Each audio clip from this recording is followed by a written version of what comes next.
nós iríamos apresentar isso à imprensa, que não foi apresentado, e começar uma série de especulações sobre esse plano de retomada.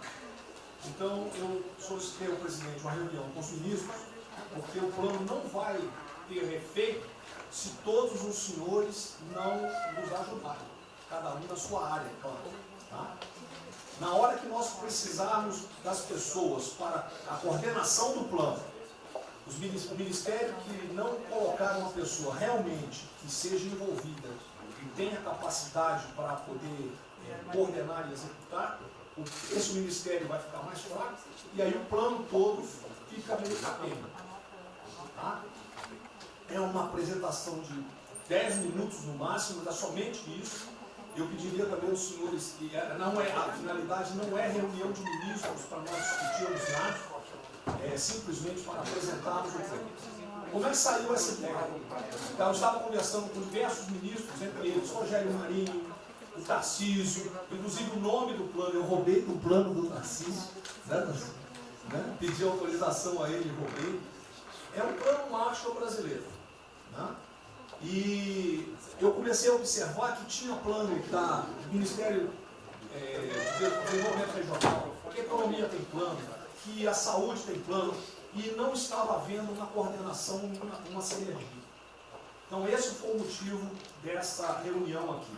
Eu vou procurar ser bem breve no objetivo. Por favor, passa a primeira. Muito bom. Passou tudo, acabou. Então vamos acabar. Você está no fim, está errado, cara. Passa a primeira, muito bom. Os senhores podem observar o seguinte, eu comecei com o presidente. O problema, nós estamos invertendo a questão de uma lógica de raciocínio. Nós temos um problema, né? Nós temos esse problema, temos que ver quais são as consequências negativas desse problema. Todo mundo sabia, sanitárias e econômicas, ninguém tem dúvida, com reflexo em todos os ministérios. Mas o foco não é na solução do problema, o foco hoje, de uma maneira geral, é quem é o culpado. Tá? E nós queremos recolocar, vamos dizer assim, readequar isso aí para como o governo deve reagir a esse problema para achar uma solução para as duas consequências negativas que ocorrem. Próximo. Então, é um programa. O programa se chama Pro Brasil. Tá? Dou crédito ao azar do Tarcísio foi ele ter conversado comigo. Eu gostei e roubei. Né? Pro Brasil é um programa para integrar, aprimorar ações estratégicas. Os senhores vão ver que o foco, ele não é de governo, ele é de Estado. Eu estou tentando fazer uma projeção de 10 anos. Tá? Nós vamos ter que fazer isso. Para a retomada do crescimento socioeconômico em resposta aos impactos relacionados ao coronavírus. Tá? Pode passar. As dimensões do programa são essas aí. Tá? Ele pega um modelo de governança, ele busca melhoria da produtividade, investimentos estruturantes e ações estratégicas do setor público. Vai. O programa se divide em duas etapas, ou duas partes. O Pro Brasil, deixa eu ver aqui que eu não estou conseguindo enxergar. Ordem e o Pro Brasil Progresso. Tá? O Pro Brasil Ordem, que você não imprimiu para mim, e eu agradeço. Não, botou na página errada. Ele pega um arcabouço normativo, ele trata, essas são as medidas estruturantes dele. Vai ter que ter um arcabouço normativo, investimentos privados, segurança jurídica, jurídica e produtividade, melhoria no ambiente de negócios e mitigação dos impactos socioeconômicos. Na parte de investimento, ele foca em obras públicas, parcerias do setor privado. Esse programa também tem um foco na redução das desigualdades regionais. Tá? Tem um foco na redução das desigualdades regionais. O Cid está com o dedo errado aí. Só um segundo, por favor. Pode passar, por favor, Cid. Qual é a abrangência do programa? Os senhores podem observar que ele tem uma parte de infraestrutura, ele tem ações viabilizadoras e tem ações de apoio na lateral. Como é que é o nome mesmo? Facilitadoras. Então, observe, na infraestrutura, com foco particularmente nessas obras que estão paralisadas, esses investimentos que nós estamos perdendo, que estão paralisados. Ele pega infraestrutura de transporte e logística, desenvolvimento regional e cidades, pega energia, mineração, telecomunicações. No desenvolvimento produtivo, ele foca na indústria, agronegócio, serviços e turismo. Nas laterais, os senhores têm a parte de cidadania, capacitação, saúde, defesa, inteligência e segurança. Tem também cadeias digitais, indústria criativa e ciência. E nas viabilizadoras, que são transversais em toda a parte do programa, nós temos finanças e tributação, legislação e controle, meio ambiente e a parte institucional e internacional. Qual é o nosso time frame que nós estamos pensando aí? A estruturação do programa. Eu preciso que os senhores, nós vamos fazer uma reunião, como os senhores podem ver. É a primeira reunião do grupo de trabalho, tá? Com todos os ministérios envolvidos. Na sexta-feira agora, tá? Os senhores vão receber o horário. E aí nós teremos de maio a julho a estruturação do programa. De agosto a setembro, o detalhamento do projeto. A partir de outubro, implantação em larga escala, tendo um foco prioritário naquelas ações que têm uma resposta mais imediata. Porque o brasileiro é o seguinte, na hora que nós lançarmos o programa, eles vão começar a cobrar resultado. Tá? Então eu tenho que ter alguma resposta para o público. E a efetividade dos processos de monitoramento, na realidade não está no final, ele está durante todo o processo. Tá? Passa mais um, Cid. Volta. Aí. O horizonte do programa, se os senhores observarem, nós estamos pensando no horizonte, né, até 2020, na verdade até 2030. Tá? Mas uma primeira fase dele, ele é faseado até o final desse primeiro governo, mas com um planejamento que prossiga nisso aí. Esse é o foco do que o trabalho que os grupos vão ter que apresentar. Ok? Pode passar a última, por favor.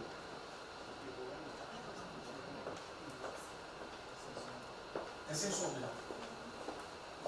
Certo? Só um layout para os senhores.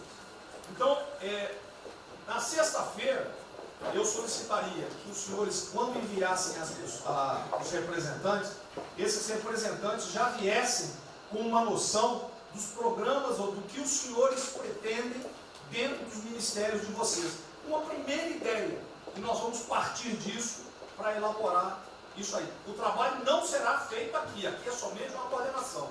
Cada ministério vai fazer e nós vamos coordenar. O presidente era só isso. Vamos dar a palavra para o Guedes, com todo respeito aos demais, acho que o ministro mais importante nessa missão. Eu queria fazer a primeira observação seguinte: não chame de plano macho que revela um despreparo enorme. Não, isso aqui foi só aqui agora. Então, quando se falou em plano macho, para o Brasil é um nome espetacular. 10, 1000. Plano macho é um desastre. Revela despreparo nosso. Plano macho, por exemplo, os Estados Unidos podem fazer um plano macho para nos ajudar. A China deveria financiar um plano macho para ajudar todo mundo que foi atingido. Então, a primeira linha da equação, a gente tem que tomar muito cuidado, isso é o plano pro Brasil. Nos fala plano mágico, é um desastre, vai revelar a falta de compreensão das coisas. A segunda coisa é o seguinte: é super bem-vinda essa iniciativa para nos integrarmos todos. Agora, não vamos iludir. A retomada do crescimento vem pelos investimentos privados, pelo turismo, pela abertura da economia, pelas reformas. Nós já estávamos crescendo. Voltar uma agenda de 30 anos atrás, que é investimentos públicos financiados pelo governo, isso foi o que a Dilma fez 30 anos.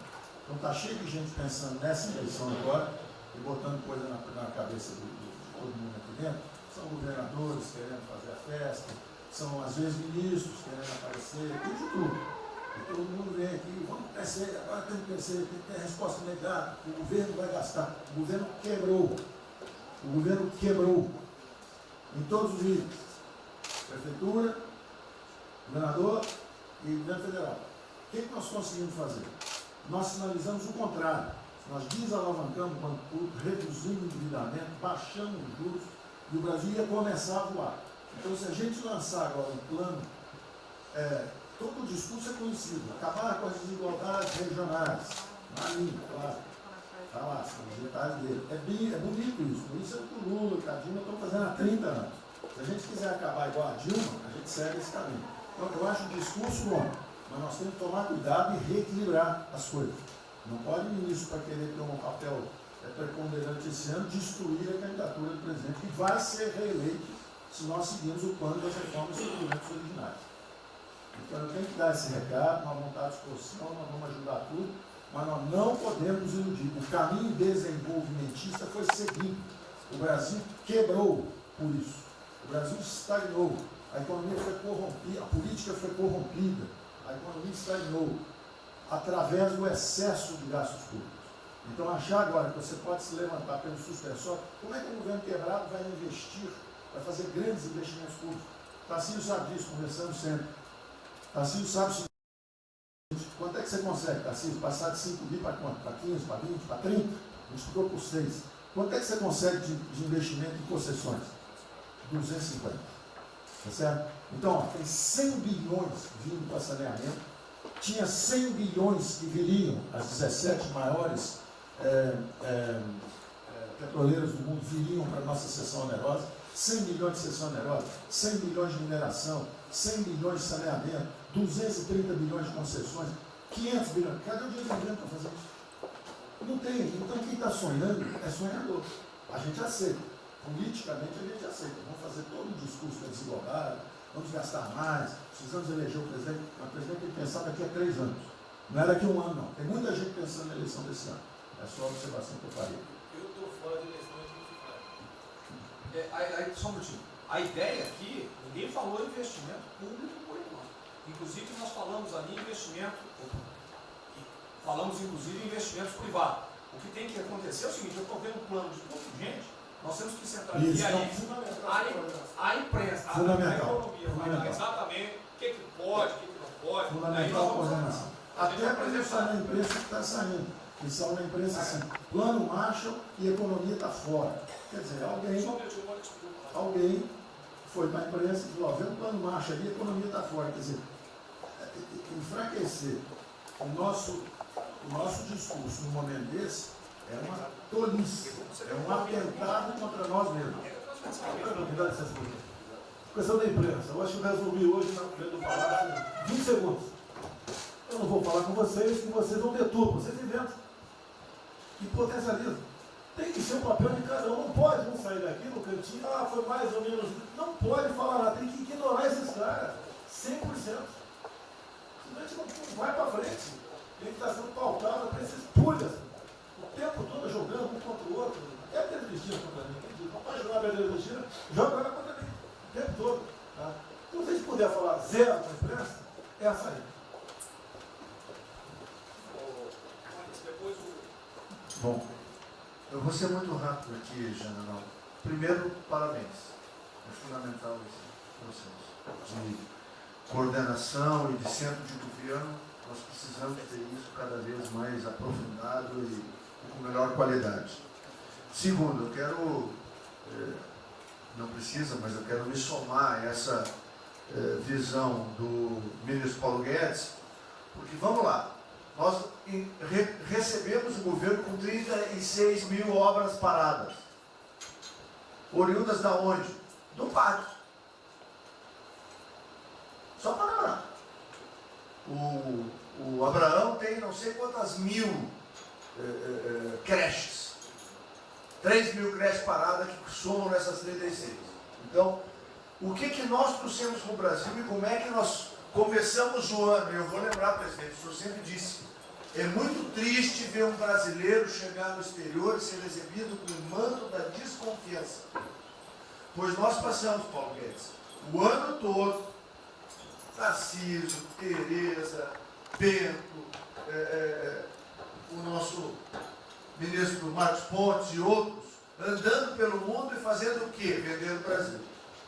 Terminamos o ano, lembra do número, 482 bilhões de investimentos para os próximos 20 anos. Uma boa parte, mineração, petróleo, por aí vai. Recebemos 90 bilhões de bônus de outorga. Nós temos 10 bilhões de dólares do governo da Arábia Saudita que precisa definir onde é que vai votar. Mas o príncipe autorizou. São 50 bilhões de reais. A dinheiro de hoje. Então, eu tenho convicção de que nós temos que continuar fazendo o que a gente vinha fazendo. Ou seja, aprofundando a participação da sociedade. Nós temos uma coisa emblemática de que a lei da liberdade econômica, pela primeira vez na história do Brasil, desde que o Brasil é Brasil, o cidadão diante do Estado tem razão, até que o Estado prova ao contrário. Foi isso que fez os americanos, que há 200 anos atrás eram muito mais pobres do que nós, ser muito mais ricos do que nós. Então, o aprofundamento são sim das reformas, é sim ousar e ter uma reforma tributária que baixe o imposto no Brasil, reduz a carga tributária, estou falando sério. A gente nunca discutiu isso entre nós, mas isso tem que caminhar para isso. Por quê? Porque aí nós damos fôlego à iniciativa privada para que ela faça o que tem que fazer e nós vamos ser mediadores desse processo. Apenas. E sinceramente, eu acho que todo o nosso esforço nos próximos dias tem que ser como é que nós mantemos a nossa linha, porque nós terminamos o ano, ministro Ernesto, ministro Tarcísio. O senhor foi recebido na Federação das Indústrias Alemãs com um slide que mostrava a 163 os caminhões atolados e a 163 pavimentado. E o presidente que coordenava aquele momento, eu estava lá lhe aguardando, voltando da Rússia, disse ao senhor, o que vocês brasileiros fizeram que nós não acreditávamos que vocês recuperaram a confiança e estão fazendo tantas transformações. Então, presidente, só para concluir, 100% nessa linha, mas que a gente não perca o foco original, porque por onde a gente estava caminhando, nós recuperamos a confiança externa e externa. Fomos acometidos de algo muito grave, que é uma doença, e que foi levado ao paroxismo da histeria, o que serve ao interesse de muitos, os mais variados, eu não vou aqui detalhar. Mas, sinceramente, temos que rapidamente voltar ao que nós estamos fazendo, porque nós estamos no caminho certo, e a prova disso é que todo mundo voltou a olhar o Brasil como esse. Bom, eu vou partir do princípio que todos que estão aqui são bem intencionados e querem bem do Brasil. Então, nós não acreditamos em teoria da conspiração, nem que ninguém quer solapar os alicerces da República, nem abalar a administração do presidente Bolsonaro. Eu quero lembrar a todos que não existem verdades absolutas. Por favor, vamos refletir. O que está acontecendo hoje no mundo não tem parâmetro nos últimos 100 anos. O que está acontecendo hoje no mundo vai permitir, de acordo com a FMI, que foi a previsão de uma semana atrás, de uma diminuição de quase 3% do PIB mundial, no caso do Brasil de mais de 5%. Não tem parâmetro. Em situações extraordinárias, remédios extraordinários de forma circunstancial. Isso não significa que nós tenhamos a necessidade de implantarmos uma política permanente. O ministro Braga Neto, na sua apresentação, ele estabelece, inclusive, um limite temporal e deixa claro que é uma política do Estado. O que eu peço é que nós tenhamos aqui as mentes abertas, que os dogmas, quaisquer que sejam eles, sejam colocados de lado nesse momento. Porque os governos do mundo, certamente, têm a capacidade de entender o que está se passando. Eu tenho visto governos extremamente liberais preparando programas de reconstrução, levando em consideração a necessidade de que o Estado Nacional passe a ter um papel diferente como tomador de risco nesse momento em que há uma queda abrupta da liquidez. O ministro Onyx fala com muita propriedade da Arábia Saudita nos 10 bilhões de dólares. É bom lembrar, está aqui o ministro Bento, que está se pagando para se retirar petróleo do mundo. Os países vão utilizar suas respectivas liquidez para resolver os seus problemas de infraestrutura e de retomada das suas economias. Nós temos que ter segurança jurídica, senhor presidente, respeito a contratos, senhor presidente, capacidade de alavancar recursos privados com a inversão de recursos públicos, sim.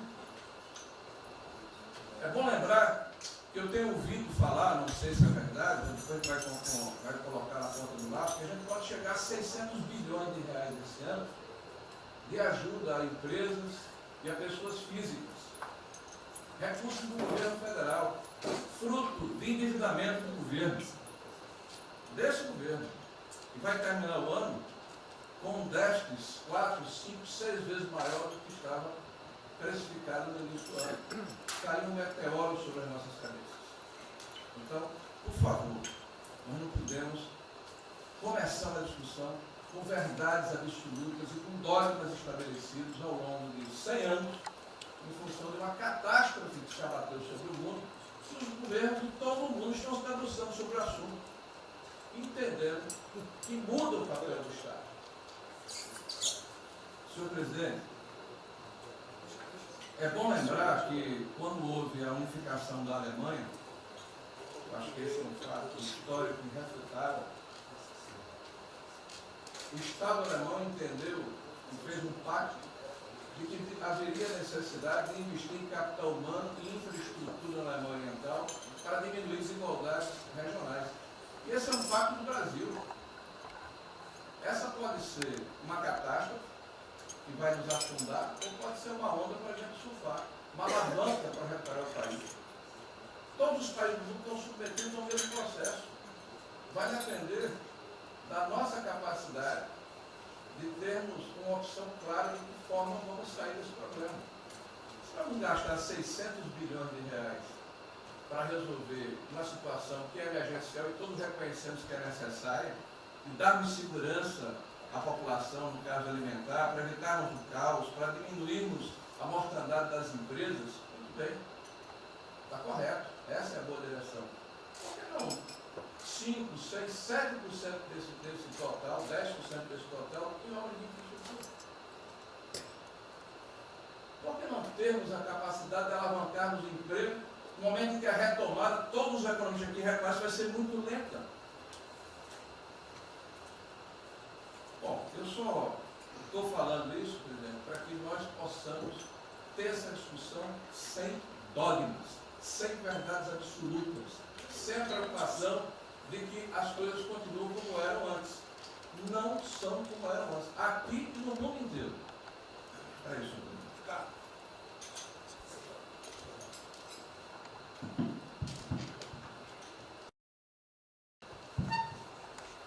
Presidente, estava assistindo atentamente a apresentação do colega Wilson Braga Neto. Na parte final, ali no slide das questões transversais, está o meio ambiente, mas acho que o que eu vou dizer aqui sobre o meio ambiente se aplica a diversas outras matérias.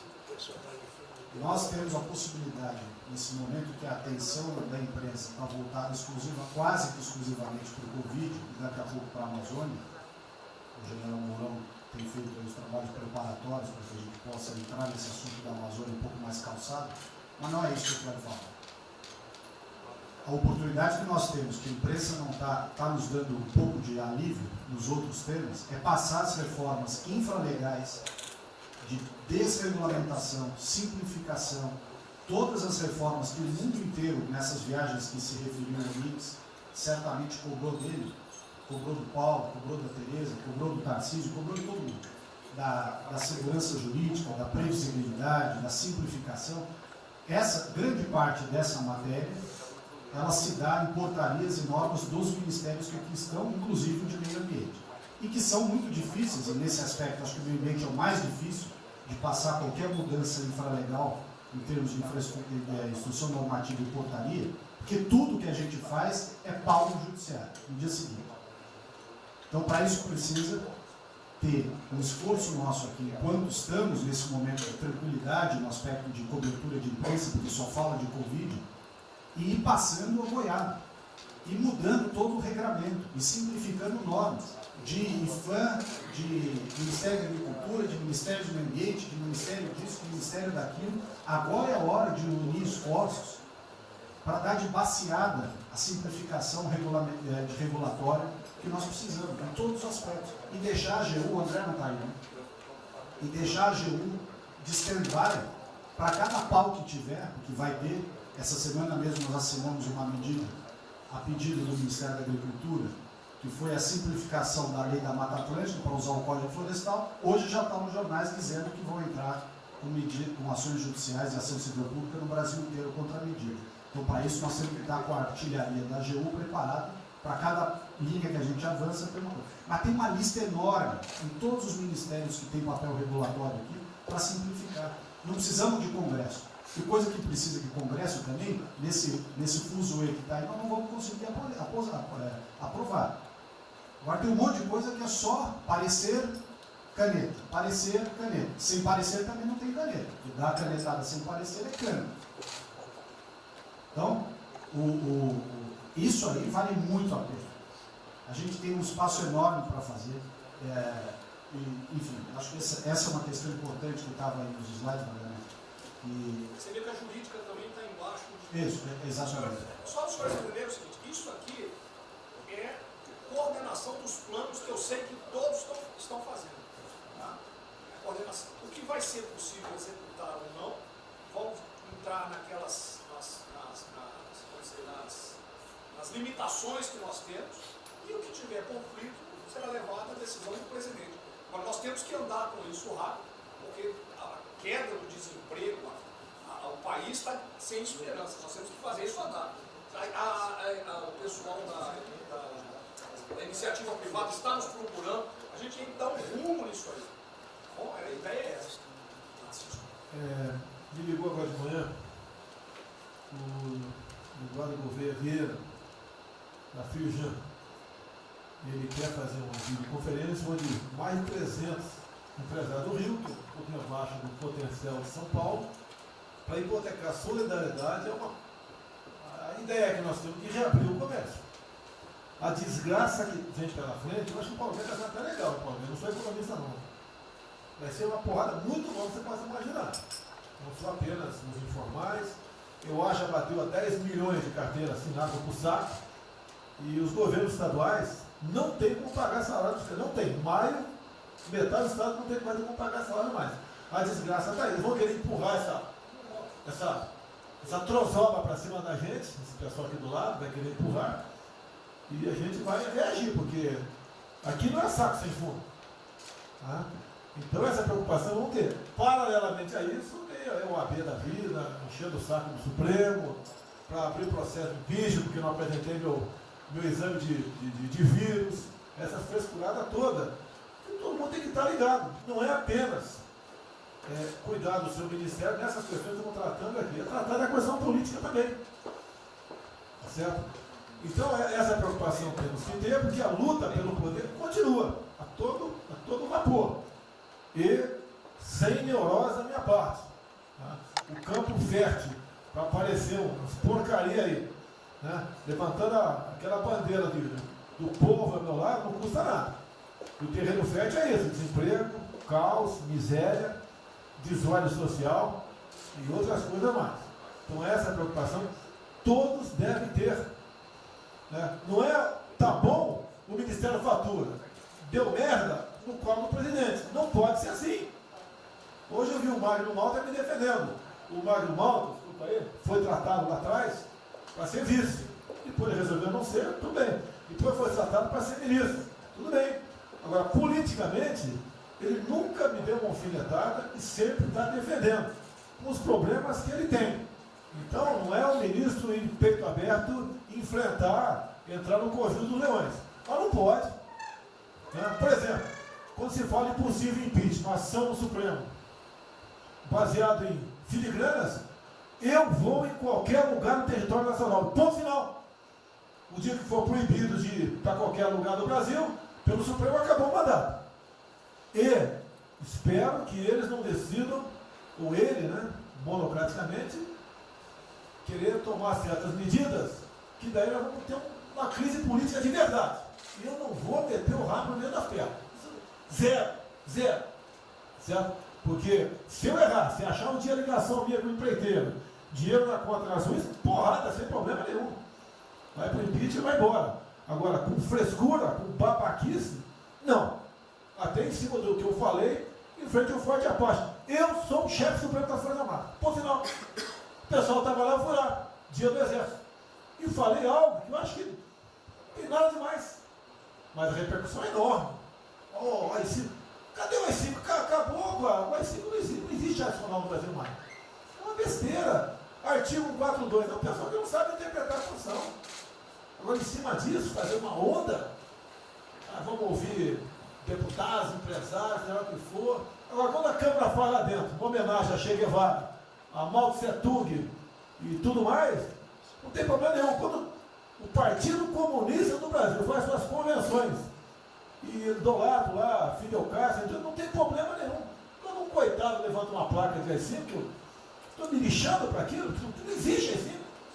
Não existe. Artigo 42. Nós queremos cumprir o artigo 42, todo mundo quer cumprir o artigo 42. É haver necessidade, qualquer dos poderes pode, né, pedir às Forças Armadas, que intervenham para restabelecer a ordem no Brasil, naquele local, sem problema nenhum. Agora, todos, né, têm que se preocupar com a questão política e aquele direito, tira a cabeça da toca, porra. Não é só ficar dentro da toca o tempo todo, não. Estou bem, estou cuidando da minha imagem, a minha imagem está aqui, eu sou bonitinho, e o requisito todo, não, tem que fazer essa parte. Então é isso que eu tenho que falar com você, que depois de um certo momento, onde chegar a cabeça dessas pessoas, fica difícil voltar atrás. Daí que é uma crise, Não tenho amor por esse mandato, para a cadeira de presidente. Zero. Não vou provocar ninguém. E assim como a defesa faz uma nota muito boa, dizendo que vai cumprir a Constituição, a liberdade, 10, né, e não aceita golpe, 10, também não aceita o contra-golpe dos caras, porra.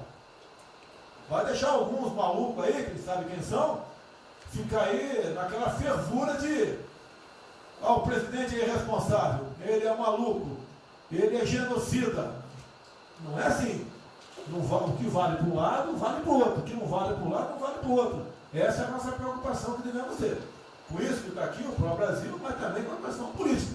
Se nós começarmos a falar com propriedade, e tem muita gente que fala muito melhor do que eu, e tem um conhecimento muito melhor do que eu, tem que falar, discretamente, mas tem que falar, para não deixar subir a temperatura, que é só porrada o tempo todo em cima de mim. E vou continuar indo em qualquer lugar do Brasil, ponto final, o problema é meu. Tá certo? Se eu não tivesse direitinho de vir, prefeitinho lá no fim do mundo, um jaguapoca do prefeito, manda prender. Tem que a justiça se posicionar sobre isso, porra. Tem que se posicionar sobre isso abertamente.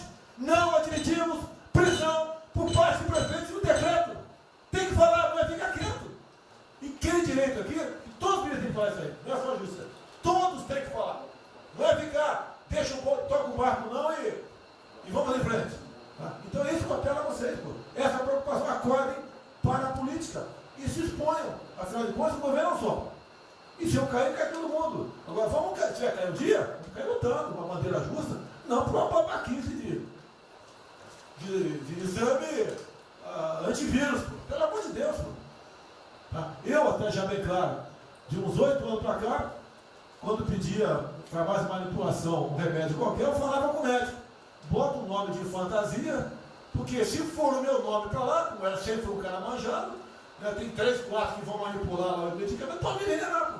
E assim é a mesma coisa a questão do vírus, entre outros. De acordo com o interesse, o cara dá negativo, ou dá positivo, depois que deu, vai para a contraprova, vai dar problema. E nós sabemos, tá certo, que nós temos um compromisso com a verdade. Eu jamais mentiria se não tivesse realmente um exame negativo. Jamais eu mentia negativo, deu positivo, vice-versa, jamais. A verdade é acima de tudo. Então é um apelo que eu faço a todos que se preocupem com política para não ser surpreendido. Eu não vou esperar o bar começar a afundar para tirar água. Estou tirando água e vou continuar tirando água de todos os ministérios. Porque é isso. A pessoa tem que entender. Se não quer entender, paciência, pô. E eu tenho o poder e vou interferir em todos os bancos, eu falo com o Paulo Guedes, se tiver que interferir. Nunca tive problema, zero problema com o Paulo Guedes. Agora, os demais, eu não posso ser surpreendido com notícias. Eu tenho a PF que não me dá informações. Eu tenho as inteligências das Forças Armadas que não têm informações. A BIM tem seus problemas, tem algumas informações. Só não tenho mais porque está faltando, realmente, temos problemas, aparelhamento, etc. Mas a gente não pode ver essa informação.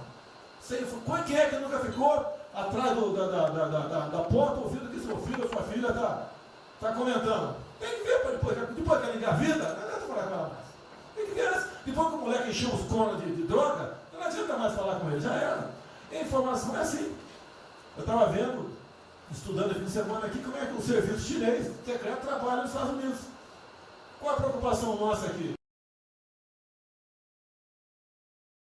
É simples, né, irmãos? Não deve falar publicamente. Deve falar como? Está todo mundo vendo o que está acontecendo?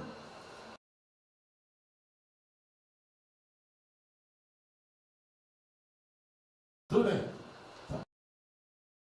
Você tira do porra. Não tira. É uma realidade. Não adianta esconder mais, tapar o sol com a peneira. Vai em alguns ministérios, tem gente desespantada aqui dentro. Então não quer pregar. Zero. Precisamos dele para vender? Sim, isso precisa também de nós. Que se não precisasse, não estaria comprando a soja da gente, não. Precisam. E é um negócio, pô. E devemos aliar com quem tem alguma afinidade conosco. Para a gente poder fazer valer a nossa vontade naquele momento. Não adianta se esconder aqui, depois tem um problema, ele liga para o tio, fala, pô, cara, você me ignorou até hoje. Você só não me chamou de imperialista, igual a esquerdalha e o FHC falava no passado. No resto, agora não dá mais. Então essa é a preocupação que temos que ter. A questão estratégica, que não estamos tendo. E me desculpe, o serviço de informações nosso, todos, são uma vergonha. Uma vergonha. Que eu não sou informado. E não dá para trabalhar assim. Fica difícil. Por isso, vou interferir. E ponto final, pô. Não é ameaça, não é extrapolação da minha parte. É uma verdade. Como eu falei, né? Deus ministério dos senhores. O poder de ver. Mudou agora, tem que mudar. E eu quero realmente governar o Brasil. Nós precisamos de todos aqui, como disse o Marinho, né? Aqui é o mesmo barco. Se alguém cavar no porão aqui, vai todo mundo pro saco aqui, vai todo mundo morrer afogado. Então é isso que a gente precisa. É pensar além do que tem que fazer internamente aqui. Quando explodiu em Metro, conversei com o Paulo Guedes. Desculpa a linguagem, é uma putaria. Putaria em Metro. Trocar tacógrafo, trocar taxímetro, botar chip na bomba de combustível. Putaria. Igualzinho tomar 3 pilos. Está muito bem agora, mas parece que uma porrada. Botou um coronel. O coronel é formado pelo INE. Eu ia botar um coronel, você vai ter uma formação. Tá? E assim nós devemos agir. Como está discutindo agora, IFAM, está lá vinculado à cultura. Eu fiz a cagada em escolher, não escolher uma pessoa que tivesse também outro perfil. Uma excelente pessoa que está lá, tá? Mas tinha que ter outro perfil também. IFAM para qualquer obra no Brasil. Compara do Luciano Hang. Encontra lá um cocô petrificado de índio, para a obra. Para a obra. O que tem que fazer? Alguém no IFAM que resolva o assunto. E assim nós temos que proceder. E assim, cada hora, como eu falei da Tereza Cristina, que mudou a questão normativa, revocou a questão normativa, ajudou 400 mil pessoas no Vale do Ribeira, parabéns. Assim são outras decisões. A questão de armamento, tá? As questões de... por quê? Espera aí. Ministro da Justiça, por favor. Foi decidido há pouco tempo que não podia botar algema em quase ninguém. Por que estão botando algema em cidadão que está trabalhando, ou mulher que está em praça pública, e a justiça não fala nada? Tem que falar, pô! Vai ficar quieto até quando? Ou eu tenho que continuar me expondo? Tem que falar, botar para fora, esculachar. Não pode botar algema. Decisão do próprio Supremo. E vão ficar quietos até quando? Fica humilhando o nosso povo, porque isso está crescendo. O pessoal fica apontando para mim, votei em você para você fazer alguma coisa. Votei em você para você tomar decisões, para você brigar. E é verdade. Eu estou me lixando com a reeleição. Eu quero mais que alguém seja eleito, se eu vier candidato, tá? Eu quero ter paz no Brasil, mais nada.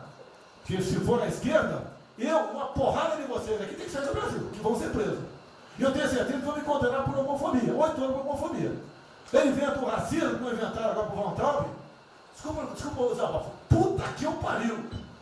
O Von Traub pode falar uma merda do mundo, mas racista? Vamos ter que reagir, pessoal. É outra briga. Tem que ser um governo com altivez. Se expor, mostrar que nós temos o povo do nosso lado. Que nós somos submissos ao povo. Nós queremos realmente, é como disse, se não me engano, Margaret Thatcher, né? Ou Reagan, não sei, para ter conduzido pela porra brasileira, ponto final. Onde o povo está, vamos estar juntos. Eu não convidei ninguém para ir para frente do Forte Apache. Ninguém, zero. Estava na casa do meu filho, fiquei sabendo, vou para lá. A empresa está falando agora que não sei, 2 ministros militares aí não aceitaram meu convite. O dia que ou eu convido o ministro para o churrasquinho em casa, eu pago a missão. Eu vou pagar a missão. A missão foi absurda, o ministro falou, tchau, estou fora. Tá certo? Ou vai e fica puto, mas vai puto. E jamais eu vou pagar uma missão escrota para quem quer que seja. Nem no quartel fazer isso com recruta, nem no quartel. Tá certo? Quem tirar o nosso convívio aqui, que é muito bom, partir para essa linha. Não estamos em desespero, nós estamos bem. Não somos acusados de desvio, de corrupção, nada, está zero. Temos problema pela frente. Vamos tentar solucionar. Eu tenho conversado com vários ministros. E vamos solucionar. Porque o destino do Brasil está na mão desse grupo privilegiado que está aqui. E eu não seria nada sem vocês.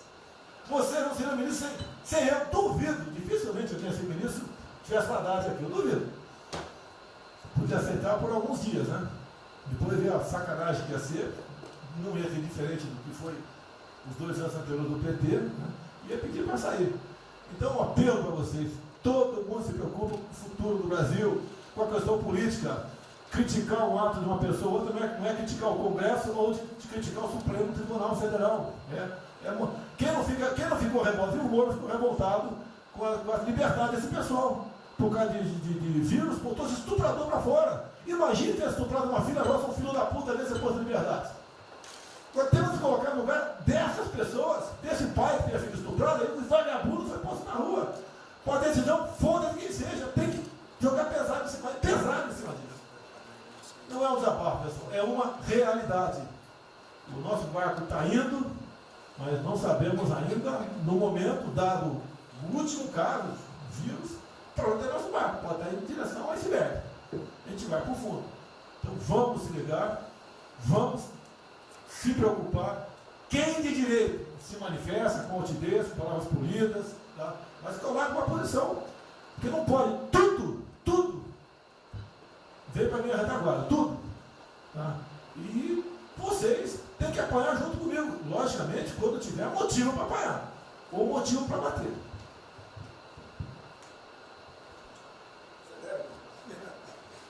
Não, eu já caí.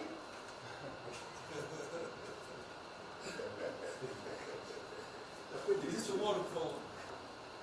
A sequência aqui é o seguinte: o ministro Moro, o Montezano, o Nelson e o Paulo Guedes. Aí eu pediria só aos senhores que fossem breves. Você também? Paulo Guedes quer uma política, ele quer cobrar os raios. Depois do Moro.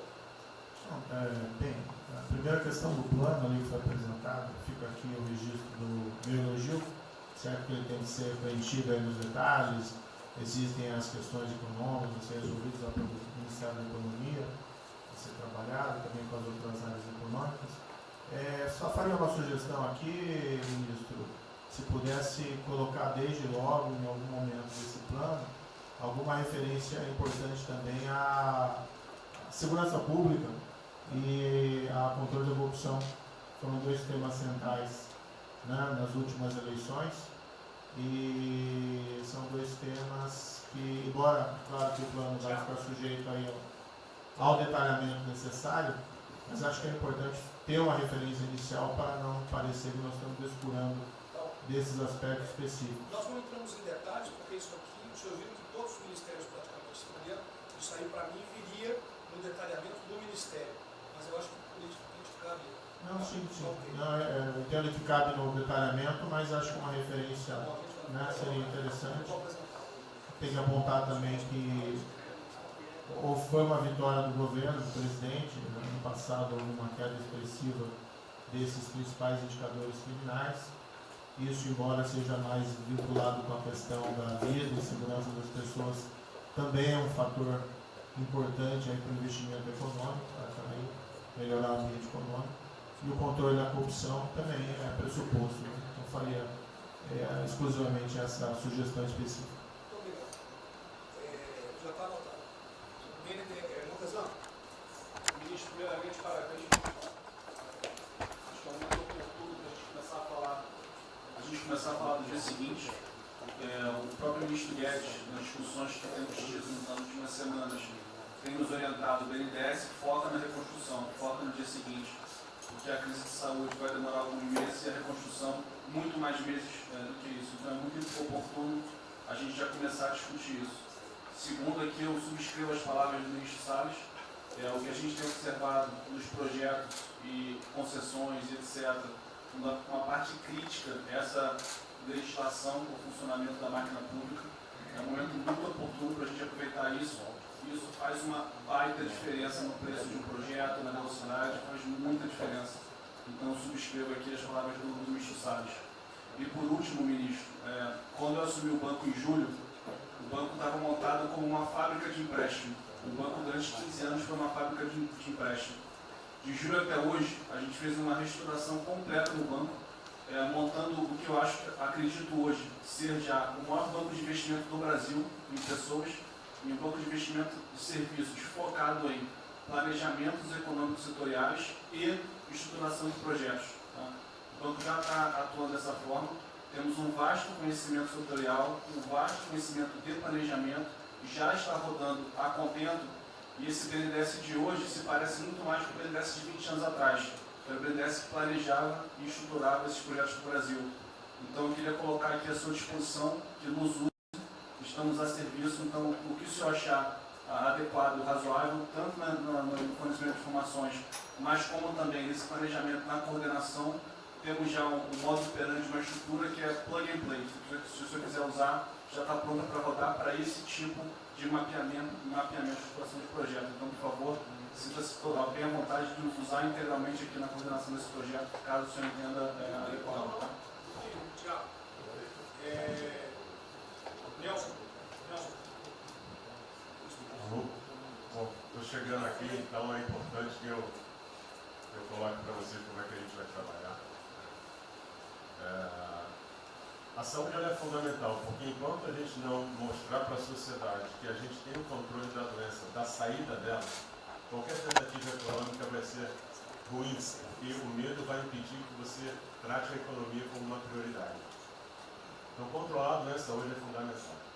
E controlar a doença não significa que a gente vai curar a doença em uma semana, mas que a gente não é um barco à deriva e que a gente tem uma estratégia para trabalhar essa doença.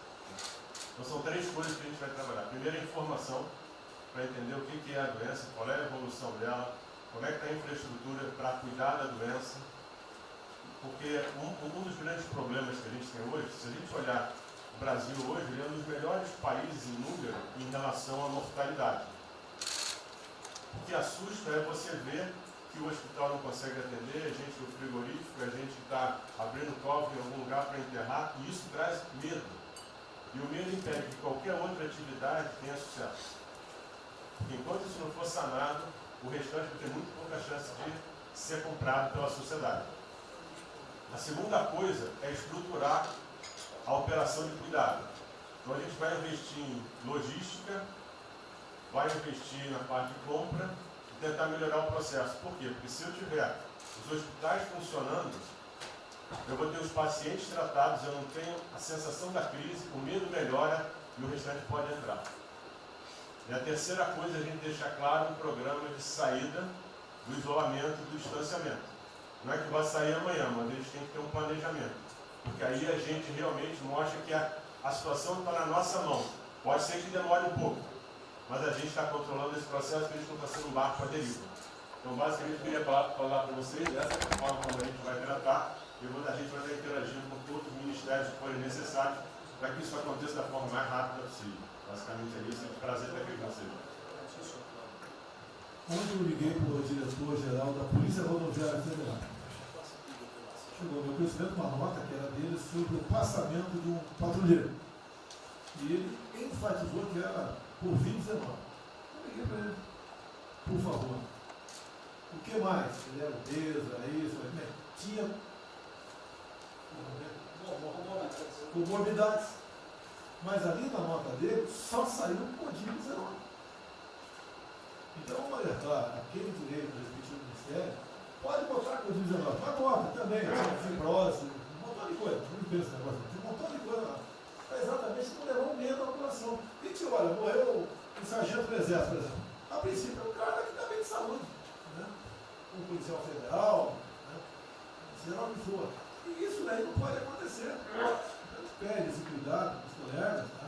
Aquele direito do respectivo ministério, que tem alguém encarregado disso, né? Tomar esse devido cuidado para não levar mais medo ainda para a população. Você perguntou, nossa, aí perguntou quanto tempo levaria para mostrar o plano, alguma coisa. Eu acredito que. Nós já conversamos hoje. Não, nós já conversamos hoje sobre isso. O COP está montando junto com a saúde. Tá? Eu não posso dizer. A gente está trazendo recurso para poder acelerar esse processo, porque na verdade a gente está correndo contra o tempo. Enquanto a gente não conseguir controlar a percepção que a gente hoje tem condição de cuidar das pessoas, vai ser difícil. Né? E o problema da doença é que você pega um sistema que, se você falar em eficiência, os hospitais têm que ser eficientes. Então, quando você fala em eficiência, você vai quase no limite do cuidado. Você não tem sobra, você não tem gordura. Quando você pega uma doença que chega, que é muita gente ao mesmo tempo, você não consegue ter agilidade para preparar o sistema para cuidar dela. E a gente tem um problema adicional que a gente tem que tomar cuidado, que é o seguinte: quando você tem os hospitais com você tem muita gente falando de Covid, mas os hospitais estão diminuindo muito o atendimento, o que significa que eles vão ter problema financeiro. Se isso prorroga, esses hospitais vão ter cada vez mais dificuldade, você vai poder ter um hospital mais sucateado, um hospital fechado. O que está acontecendo hoje? Vamos botar em números hoje. A gente tem 4 milhões de pessoas hoje com a Covid. O Brasil hoje tem 212 milhões de pessoas. Tem 208 milhões que não estão tendo a atenção necessária. Você tem câncer, cardiovascular, isso tudo está represado, a demanda é reprimida. Quando você controlar a Covid, o não Covid vai chegar com tudo. Você pode pegar uma estrutura sucateada. Aí você só vai transferir o problema de medo, que vai ser o medo da Covid e o medo da não Covid. Então a gente tem que estar preparado para isso tudo. Então não é só trabalhar o curtíssimo prazo, a gente tem que preparar para essa segunda fase que vai chegar também. Isso tudo a gente está fazendo, só para vocês saberem que a gente está pensando nisso tudo, só para vocês saberem que está tudo trabalhando. Tá? Como ministro da CIS, eu pediria aos senhores que fossem bem breves. Não, já não temos tempo.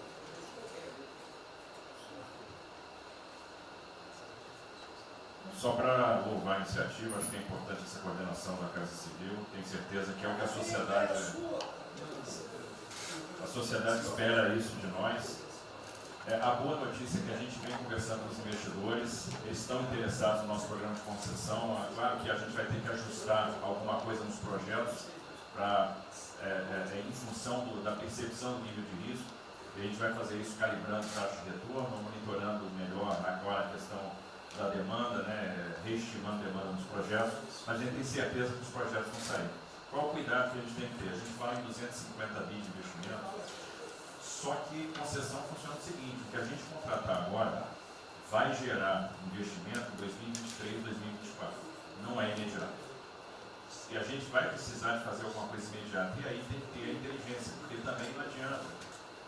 Diz, me dá lá 30 bi por ano, não vou gastar, eu não vou usar. Eu não vou ter condição de usar isso. Né? Porque nos períodos altos lá que a gente executou mais, a gente consegue, a gente tem uma capacidade operacional de executar 13, 14 milhões máquinas. E a gente já tem 8 de orçamento por ano. Então, no final das contas, a gente fazendo as contas e vendo o que nós já temos de projeto pronto, o que é necessário, que agrega valor imediato. É um 35 Maranhão lá, que leva a safra para o Porto de Itaqui, que se acabou. Ali eu posso fazer uma intervenção imediata. E no que a gente vai falar? Estou falando de pegar os 8 que a gente tem e agregar mais 3, mais 4. É essa a conta. Eu acho que isso é realmente necessário para gerar emprego, para dar a resposta que a sociedade está querendo e conjugando isso com o investimento privado. As duas coisas têm que andar juntas, né? E aí nós vamos dar um bom retorno. A gente está vendo o esforço que o BNDES está fazendo, a gente está fazendo um trabalho magnífico, trazendo o banco, trazendo o privado, o sindicato de bancos, para assumir uma responsabilidade que é deles também. O Banco Central injetou um monte de liquidez aí no sistema, para o dinheiro não ficar empossado, e aí preservando o caixa para atuar, né, nesses projetos de infraestrutura que vai ser fundamental. Então, eu acho que é essa linha que nós precisamos ter, né? E tivemos aí dois caras aí na história recente que pegaram terra arrasada e entraram para a história. Um foi o Roosevelt, o outro foi o Churchill. O terceiro vai ser o Bolsonaro.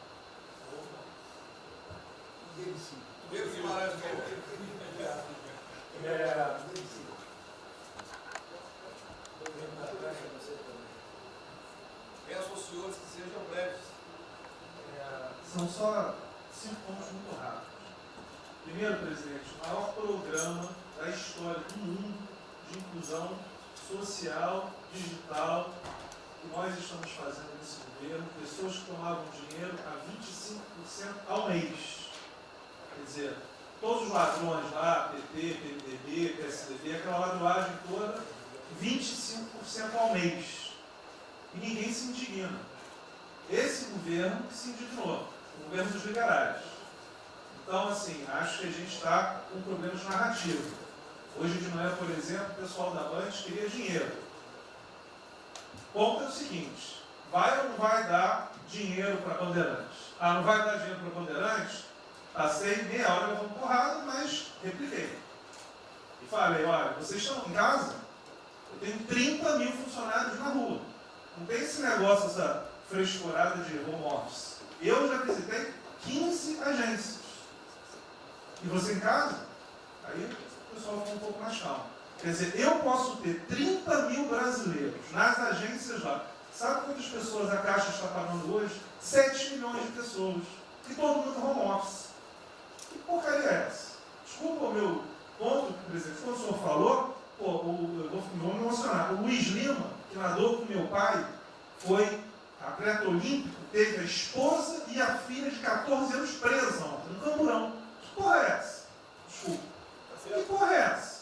O cara vai pro Camburão com a filha, que se fosse eu, ia pegar minhas 15 armas e ia dar uma... Eu ia morrer. Porque se a minha filha fosse pro Camburão, eu ia matar ou morrer. Que isso? Estava nadando, é uma atleta olímpica. Você tira a pessoa está nadando com 14 anos. Eu tenho uma filha Maria de 14 anos.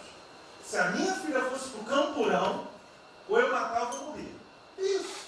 E a esposa do Luiz Lima nem usou o fato de ser esposa de um deputado federal. Mas assim, foi calado, saiu é calado. aquele governador roubando para a direita, está tudo quanto é lado. Então o governador rouba, aí ele sai prendendo todo mundo e fica tudo isso por isso mesmo. Aí a gente faz o maior programa da história da humanidade de inclusão de pessoas que recebiam 25% ao mês, cobrado. PSDB, PT, PMDB, aquele grupo todo. Na hora de privatizar, todo mundo, com 200 milhões, 300 milhões, tem vice-presidente da Caixa que eu expulsei, dos 120, 105 eu tirei. E se o senhor precisar, obviamente, meu chefe, o ministro Paulo Guedes, ele decide. Não tem problema. Inclusive, porque o que acontece? Se roubar, eu vou ligar para o ministro Moro para prender. Agora, se precisar de um diretoria, não sei o quê, desde que sejam honestos, o ministro Paulo Guedes é que decide, etc. Mas dos 120, eu tirei 105. E na Caixa, não tem desonestidade, até onde eu saiba. Mas, assim, eu acho que a gente está levando muita porrada, presidente. E, de novo, não estou dizendo de ninguém aqui, não. Eu só levo porrada. Agora, tem limite. Desculpa, todo lugar que eu vou, as pessoas normalmente são educadas. Mas a paciência chega no limite, obviamente não dessa maneira. Eu acho que tem um ponto. Nós estamos emprestando 154 bilhões de reais, mas só um ponto que eu acho importante. Tarcísio é super meu amigo e ele é muito esperto. Qual que é o grande ponto que a gente tem que evitar? O cara está quebrado, já estava quebrado antes e quer nossa monezinha. Então, assim, claramente tem que ajudar, eu concordo. Tanto que nós emprestamos 43 bilhões de reais para o segmento imobiliário. 1,5 milhão de pessoas deixaram de ser demitidas. Agora não é para todo mundo, não. Aquela empresa que já estava quebrada antes, por que a gente vai dar monezinha? Então, este ajuste fino é importante, os bancos têm que fazer. Por quê? Último ponto que eu falo. Já estou sendo processado também, no nós dois juntos para a cadeia, por causa do auxílio emergencial. Sabe o que tem? Tem gente do TCU dizendo que a gente está dando muito, e tem gente dizendo que a gente está dando pouco. Ferrou. Ou seja, tem gente querendo me prender porque está dizendo que a gente está dando muito. E tem querendo me prender, que são aqueles caras lá que estavam antes, tampouco. Vão acabar sendo presos, mas o que a gente não vai fazer? Deixar 30, 40, 50 milhões de pessoas passarem fome. Então, é só o meu recado dizendo o seguinte: a Caixa, o Banco de todos os brasileiros. Poxa, a gente está com 30 mil pessoas. Eu passo ligando, 45 pessoas na Caixa tiveram coronavírus. 2 faleceram, um, na verdade, com 70 anos já estava aposentado, e outro. A pessoa, eu chorei mais do que a pessoa, a mãe. Uma pessoa em 30 mil que estão o dia inteiro. E eu já falei para minha esposa, se tiver qualquer coisa, eu vou tomar 1 litro de hidrocloroquina, aquelas coisas todas. Então, assim, eu acho que a gente está, só o último ponto, numa questão de histeria coletiva. Quer dizer, eu posso ter 30 mil funcionários da Caixa pagando 7 milhões hoje, 2 milhões na segunda, ontem a gente abriu 800 agências, vamos abrir no sábado, no domingo, 2 horas antes. Então, o que a imprensa quer? Que você pague e dane-se os funcionários da Caixa. Mas se morrer 2, Jornal Nacional, presidente Bolsonaro e presidente Pedro, irresponsáveis porque abriram. A gente só vai levar porrada. Agora, realmente, meu ponto é inaceitável, foi a primeira vez que aconteceu. Eu conheço a Milena, Lene, Romine, atleta olímpico. Quer dizer, um atleta olímpico, a esposa atleta olímpica, a filha de 14 anos no camburão. Eu não sei se eles botaram lá atrás e no meio. E aí você solta o estuprador, então eu acho que realmente tem uma questão. De novo, eu quero só reforçar uma coisa. O ministro Moro, em um dia, resolveu um problema muito importante. Muito obrigado, ministro. O que aconteceu? Os guardas, né, os que ficam dentro da agência, não poderiam, por legislação, estar fora. O que aconteceu? O ministro, 5 horas, resolveu o problema. Então, nos próximos 90 dias, os atendentes da Caixa Econômica Federal, os guardas, vão poder ir para fora para ajudar a fila. Ou seja, tem uma fila, tem 250 agências e tem 500 pessoas na fila. E aí, com a ajuda do ministro Moro da Polícia Federal, eles emitiram uma portaria. Então, só para finalizar, quero agradecer o ministro. É um registro aí, até foi fácil de resolver, foi a Polícia Federal que resolveu. Ministro Ernesto, por favor. Volta a pedir que sejam breves. Obrigado. Rapidamente, sobre o plano. A dimensão internacional do plano, evidentemente, é fundamental, já está contemplado. Eu queria mencionar o seguinte: eu acho fundamental que essa dimensão internacional não seja simplesmente uma adaptação nossa ao cenário internacional, mas que ela leve em conta a capacidade que o Brasil hoje tem de influir no desenho de um novo cenário internacional. Eu estou cada vez mais convencido que o Brasil tem hoje as condições e a oportunidade de se sentar na mesa de 4, 5, 6 países que vão definir a nova ordem mundial. Outro dia, na conversa do presidente com o primeiro-ministro, o indiano disse que vai ser tão diferente o pós-coronavírus, o pré, quanto o pós-segunda guerra, o pré. Eu acho que é verdade. E assim como houve um Conselho de Segurança que definiu a ordem mundial, 5 países depois da Segunda Guerra, vai haver uma espécie de novo Conselho de Segurança, e nós temos dessa vez a oportunidade de entrar nele e acreditar na possibilidade do Brasil influenciar e ajudar a formatar um novo cenário. E esse cenário, acho que tem que levar em conta o seguinte: estamos aí revendo os últimos 30 anos de globalização. Vai haver uma nova globalização. O que aconteceu nesses 30 anos? Foi uma globalização cega para o tema dos valores, para o tema da democracia e da liberdade. Foi uma globalização que a gente está vendo agora, criou um modelo onde no centro da economia internacional está um país que não é democrático, que não respeita os direitos humanos, etc. Essa nova globalização acho que não pode ser cega. Tem que ser uma globalização, tem que ser uma estrutura que leve em conta, claro, a dimensão econômica, mas também essa dimensão da liberdade e do valor. E da mesma maneira, acho que o plano está apontando para isso, na nossa dimensão nacional, também não pode ser um plano cego para essas dimensões daquilo que nos traz, que traz o projeto do presidente, que é não simplesmente a eficiência, a pujança, o crescimento econômico, mas a liberdade, combate à corrupção, a reinvenção do Brasil livre, do Brasil livre dessas mazelas que nós pensamos. Obrigado. Obrigado, ministro. Comentários. É o último que colocou. Não, nem nada. Eu só vou. Não, voltar na história. Vou voltar aqui numa história breve, que é lembrar que no fim do governo Dilma a taxa de juros era 14,5%, a curva, mas a taxa longa era 20%. E aí quando a gente olha o que aconteceu e o que proporcionou a taxa de juros cair, é interessante, porque teve um dia, 18 de agosto, saiu uma manchete no jornal que todos os elementos apontavam que ia ter o teto de gastos.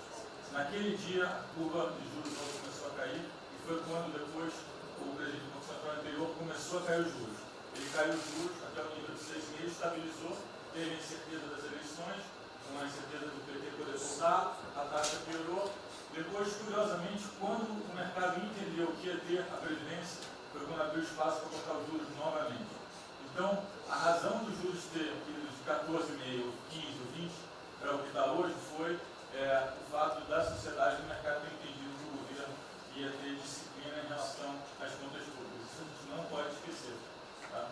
Me permite, Roberto, então você está dizendo aí que não só a Selic, tem como a taxa longa, nós devemos basicamente a PEC do teto, é isso? Isso. Estou dizendo exatamente isso. E depois também a Previdência. Então, dito isso, eu acho que é importante a gente passar essa mensagem. Um outro tema só, aí em relação ao plano, 3 pontos só que eu acho importantes. A gente tem feito reuniões entre os banqueiros centrais de vários países do mundo, quase todas as semanas.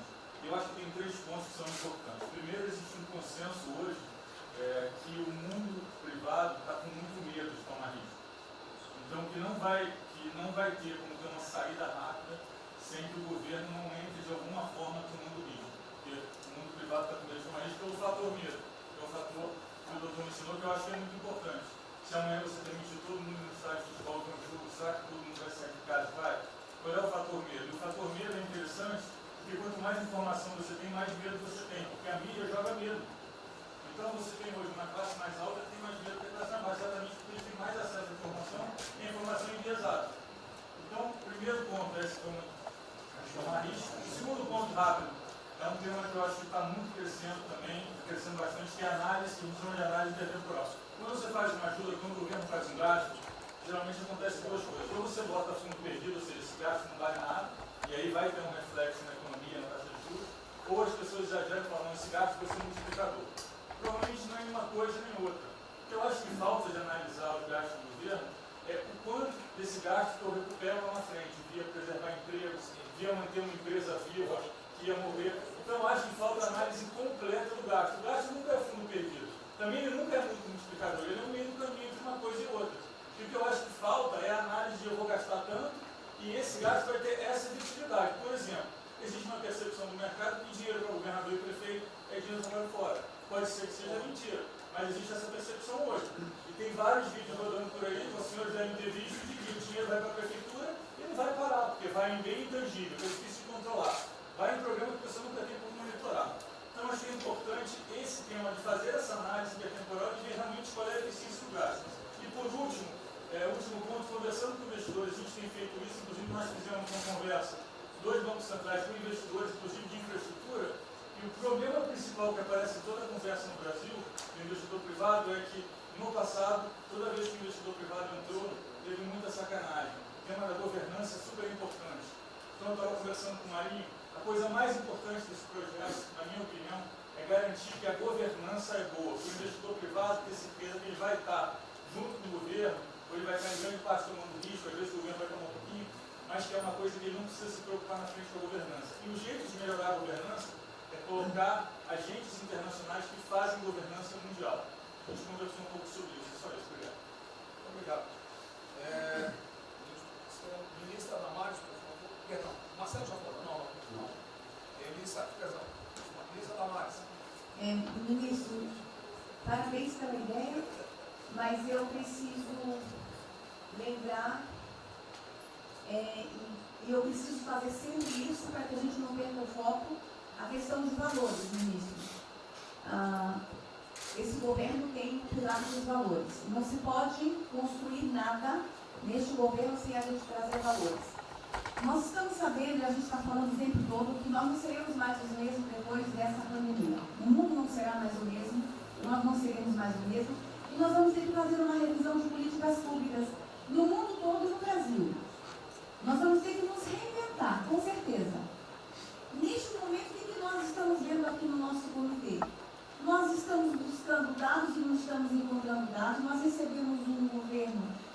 tinha dados, os dados que nós tínhamos eram falsos, mentirosos, um Brasil de achismo, um Brasil de talvez, eu acho que é, talvez sim, talvez não, políticas públicas construídas até agora nessa nação em cima de talvez e de achismo. Nós vamos ter que rever muita coisa. É um país plural. Quando a gente vai buscar os povos tradicionais agora para a gente construir enfrentamento ao coronavírus, nós descobrimos, ministros, que nós temos 1.300.000 ucranianos no Brasil. Ninguém nunca falou de ucranianos para nós no Brasil. Com a sua cultura totalmente preservada no Brasil. Nós estamos com 1.500.000 ciganos, e eu falava de 1.300.000, e são 1.500.000 ciganos. Nós estamos... Então, presidente, nós vamos ter que rever muita coisa na aplicação das nossas políticas públicas no Brasil. Os nossos seringueiros são em números maiores do que a gente imagina no Brasil. Então, tudo que nós formos construir, nós vamos ter que ver, ministro, a questão dos valores também. A questão, os nossos quilombos estão crescendo, e os meninos estão nascendo nos quilombos, e seus valores estão lá. Então, tudo vai ter que ver a questão dos valores.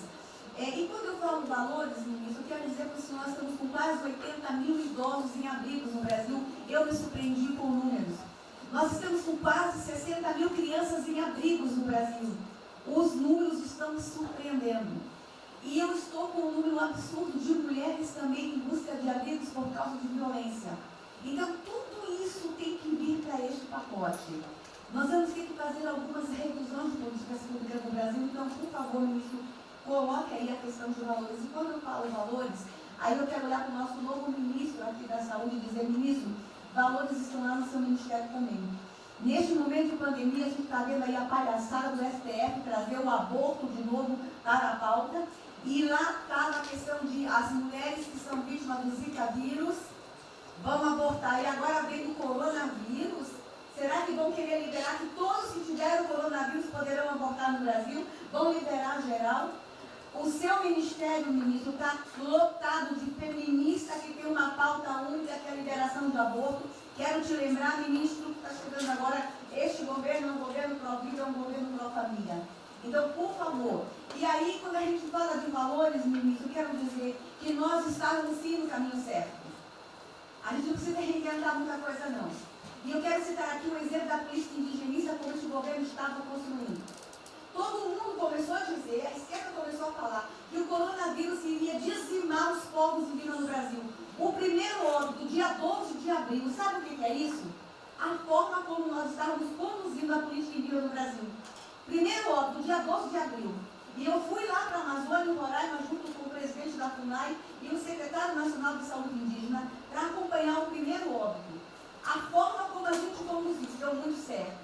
Vamos ter que melhorar? Vamos ter que melhorar. E por que nós fomos lá, presidente? Porque nós recebemos a notícia que haveria contaminação criminosa em Roraima, em Amazônia, de propósito, em índios, para dizimar aldeias e povos inteiros para colocar nas costas do presidente Bolsonaro. Eu tive que ir para lá com o presidente da FUNAI e me reunir com os generais da região e o superintendente da Polícia Federal para a gente fazer uma ação ali meio que sigilosa. Porque eles precisavam matar mais índio para dizer que a nossa política não estava dando certo. Então, o que a gente estava fazendo estava dando certo. O que nós estamos fazendo está dando certo. Então, aqui, general, todo o nosso trabalho que envolve políticas de valores precisa estar aqui no Pró-Brasil. E aí, presidente, só para encerrar, eu quero dizer para o senhor que a sua angústia tem razão de ser. Nunca houve tanta violação de direitos no Brasil como neste período. Direitos fundamentais foram violados. No nosso Disque 100 tem mais de 5.000 registros, ministros, de violação de direitos humanos. Mas o senhor tem uma ministra de direitos humanos e uma equipe muito corajosa. São mais de 5.000 procedimentos e ações que estão sendo construídos. Governadores e prefeitos responderão ao processo. Idosos estão sendo algemados e jogados de camburões no Brasil. Mulheres sendo jogadas no chão e sendo algemadas por não terem feito nada. Nós estamos vendo padres sendo multados em R$90.000 porque estavam indo da igreja com 2 fiéis. A maior violação de direitos humanos da história do Brasil nos últimos 30 anos está acontecendo neste momento. Mas nós estamos tomando providências, a pandemia vai passar. mas governadores e prefeitos responderão processos. E nós vamos pedir, inclusive, a prisão de governadores e prefeitos. E nós estamos subindo o tom. E discursos estão chegando. Nosso ministério vai começar a pegar pesado com governadores e prefeitos. Nunca vimos o que está acontecendo hoje. Se eles falavam que nós éramos violadores de direitos, eles estão. Inclusive, o governador Wellington agora, ontem, determinou que a polícia poderá entrar nas casas.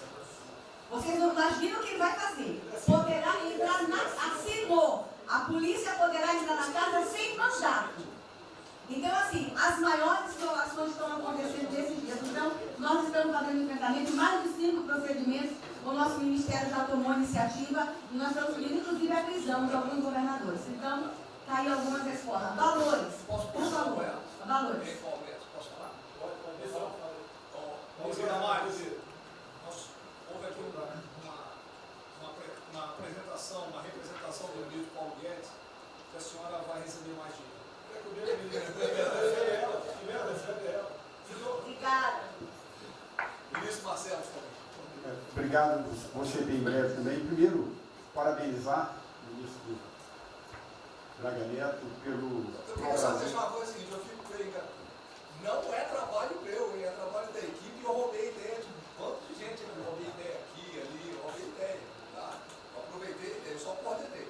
Um cronograma importante do projeto, obviamente todos os ministérios, como o Ministério do Turismo também, já estamos finalizando até amanhã esse programa de retomada. E, presidente, o turismo, obviamente, ele tem uma importância muito grande para a economia, o Paulo Guedes sabe disso, mais de 8%, ou seja, quase 10% do PIB nacional é turismo. E o presidente falou que vai extinguir o Ministério porque o turismo acabou. Agora precisa do Ministério mais do que nunca, presidente. O turismo ele vinha numa crescente muito importante. O ano de 2019 cresceu 2,6%, enquanto a economia cresceu 1%, gerou 163% a mais de emprego do que o ano de 2018. E, obviamente, no meio dessa pandemia, foi o primeiro a ser impactado de forma brutal. O Rogério Marinho sabe bem disso e nos ajudou muito aí. Quero aproveitar para agradecer o Paulo Guedes, a Marinho também nos ajudou muito nesse processo, de contemplar, ou seja, de ter um plano de ação que viesse evitar o desmonte do setor do turismo, porque grande parte das empresas do turismo passou de um fluxo de caixa de 100 para 0 de um dia para o outro.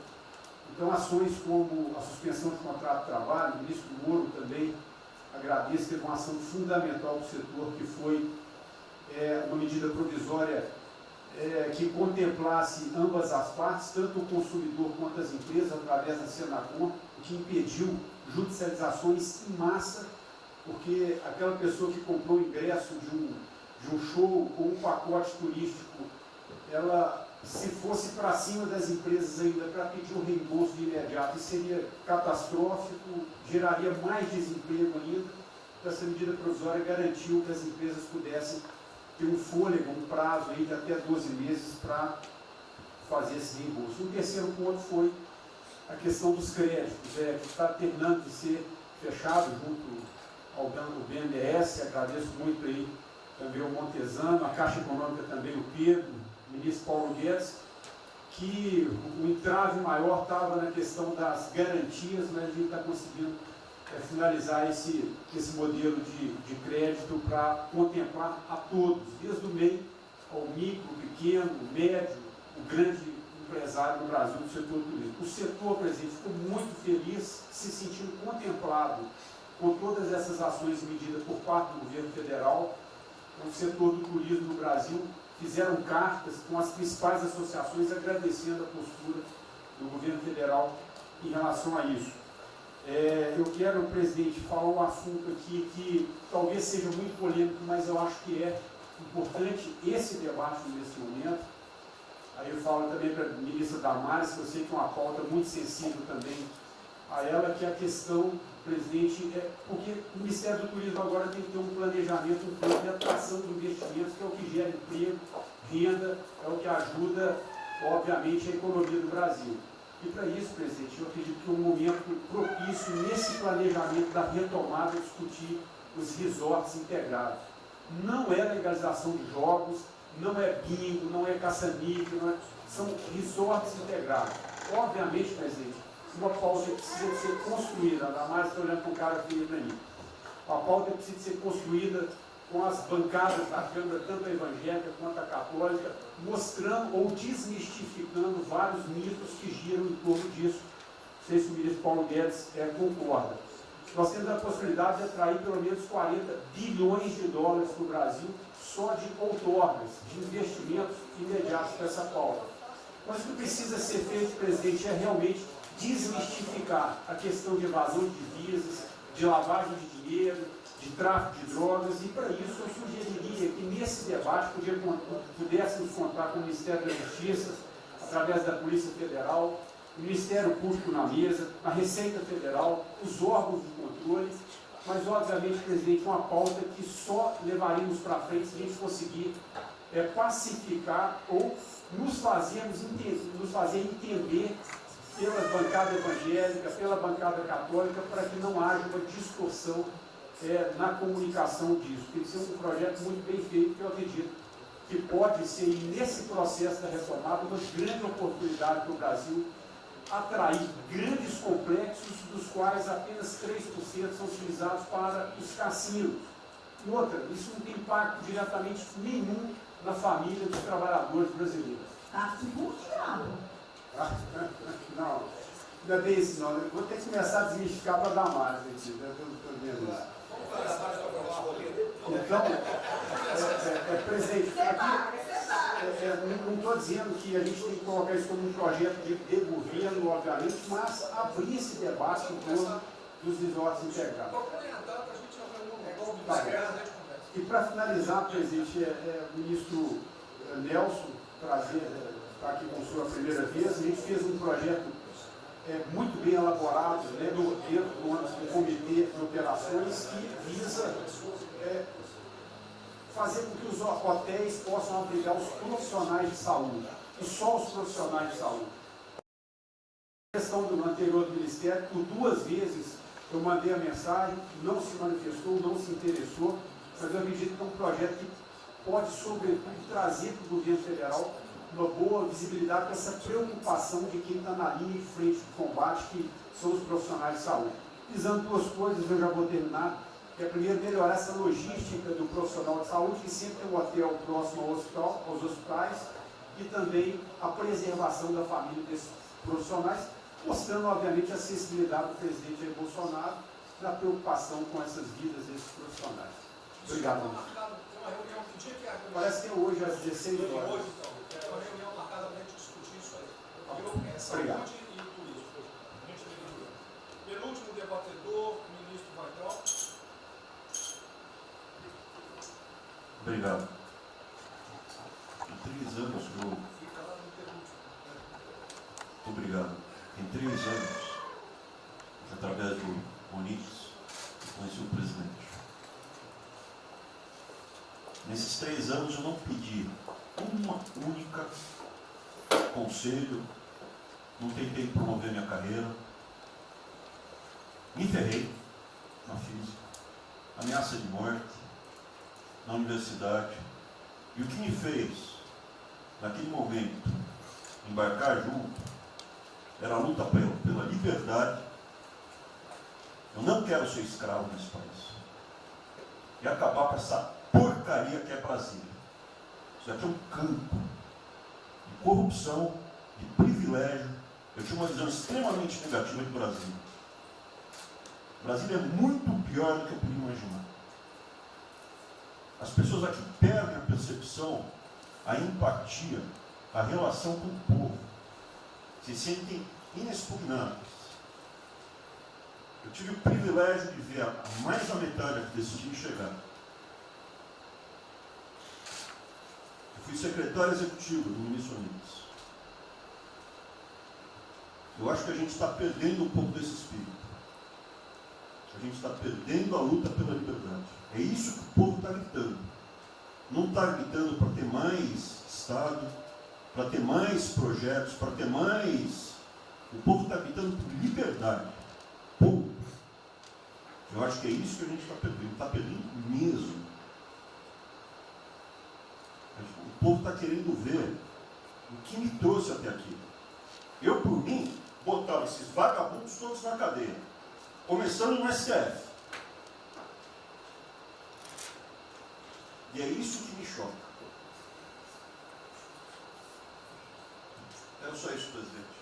Eu realmente acho que toda essa discussão de vamos fazer isso, vamos fazer aquilo, eu vi muitos ministros que chegaram, foram embora. Eu percebo que tem muita gente com agenda própria. Eu percebo que tem, assim, tem um jogo que é jogado aqui, mas eu não vim para jogar o jogo. Eu vim aqui para lutar. E eu luto e me ferro. Eu estou com um monte de processo aqui no Comitê de Ética da Presidência. Eu sou o único que levou processo. É um absurdo o que está acontecendo aqui no Brasil. A gente está conversando com quem a gente tinha que lutar. A gente não está sendo duro bastante contra os privilégios, contra o tamanho do Estado. E eu realmente estou aqui de peito aberto, como vocês sabem disso.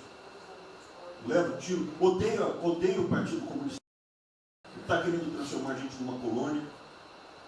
Esse país não é. Odeio o termo povos indígenas, odeio esse termo, odeio. Povos ciganos, só tem um povo nesse país. Quer, não quer ser é povo brasileiro, só tem um povo. Pode ser preto, pode ser branco, pode ser japonês, pode ser descendente de índio, mas tem que ser brasileiro, pô. Acabar com esse negócio de povos e privilégios. Só pode ter um povo.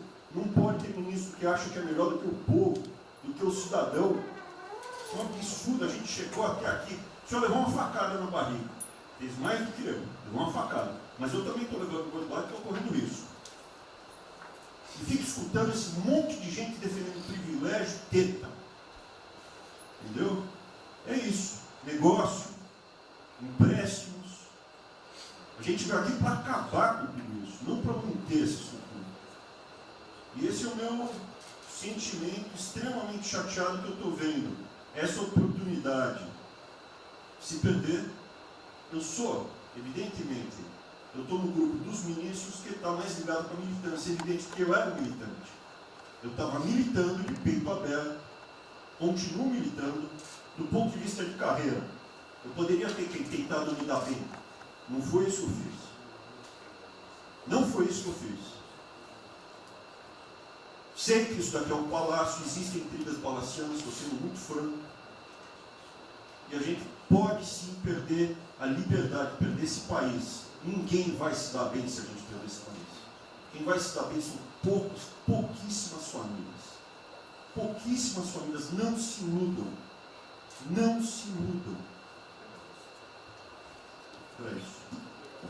Deixa eu complementar aqui. O que o Ventura está falando, estou com 65 anos, a gente vai se aproximando do que não deve. Eu já tenho me policiado tocante a isso daí. São pessoas aqui em Brasília, dos três poderes, que não sabem o que é povo. Eu converso com alguns, não sabem o que é um feijão com arroz, não sabem o que é um supermercado, esqueceu. Acho que o dinheiro cai do céu. Eu estou com meus privilégios garantidos, meus 100 mil por mês, em média, 100 mil por mês a galera, né? Legalmente. E acho que isso não vai acabar nunca. Como alguns acham que a liberdade, qual é desse cara? Tá maluco? Eu estou vendo mais antigo aqui, o João Heleno aqui. Ele sabe o que foi 64. Muitos aqui não sabem. Essa cambada que tentou chegar no poder de 64, se tiver chegado, ele estava fudido todo mundo aqui. Cortando, ele estava felicíssimo cortando cana, ganhando $20 por mês. Não pode esquecer disso. Nós não podemos esquecer o que é esse povo.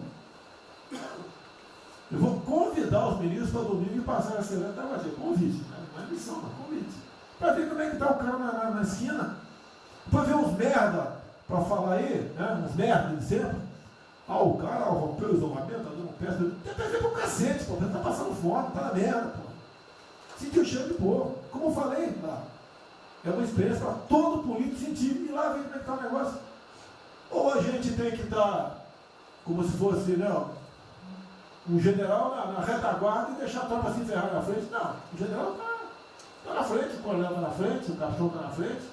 Nós, heróis da Segunda Guerra Mundial, estiveram na frente do campo de batalha. Simples aqui, tenho certeza, nas Forças Armadas vão cumprir com o seu papel, mas nós temos que dar exemplo e mostrar que o Brasil não é.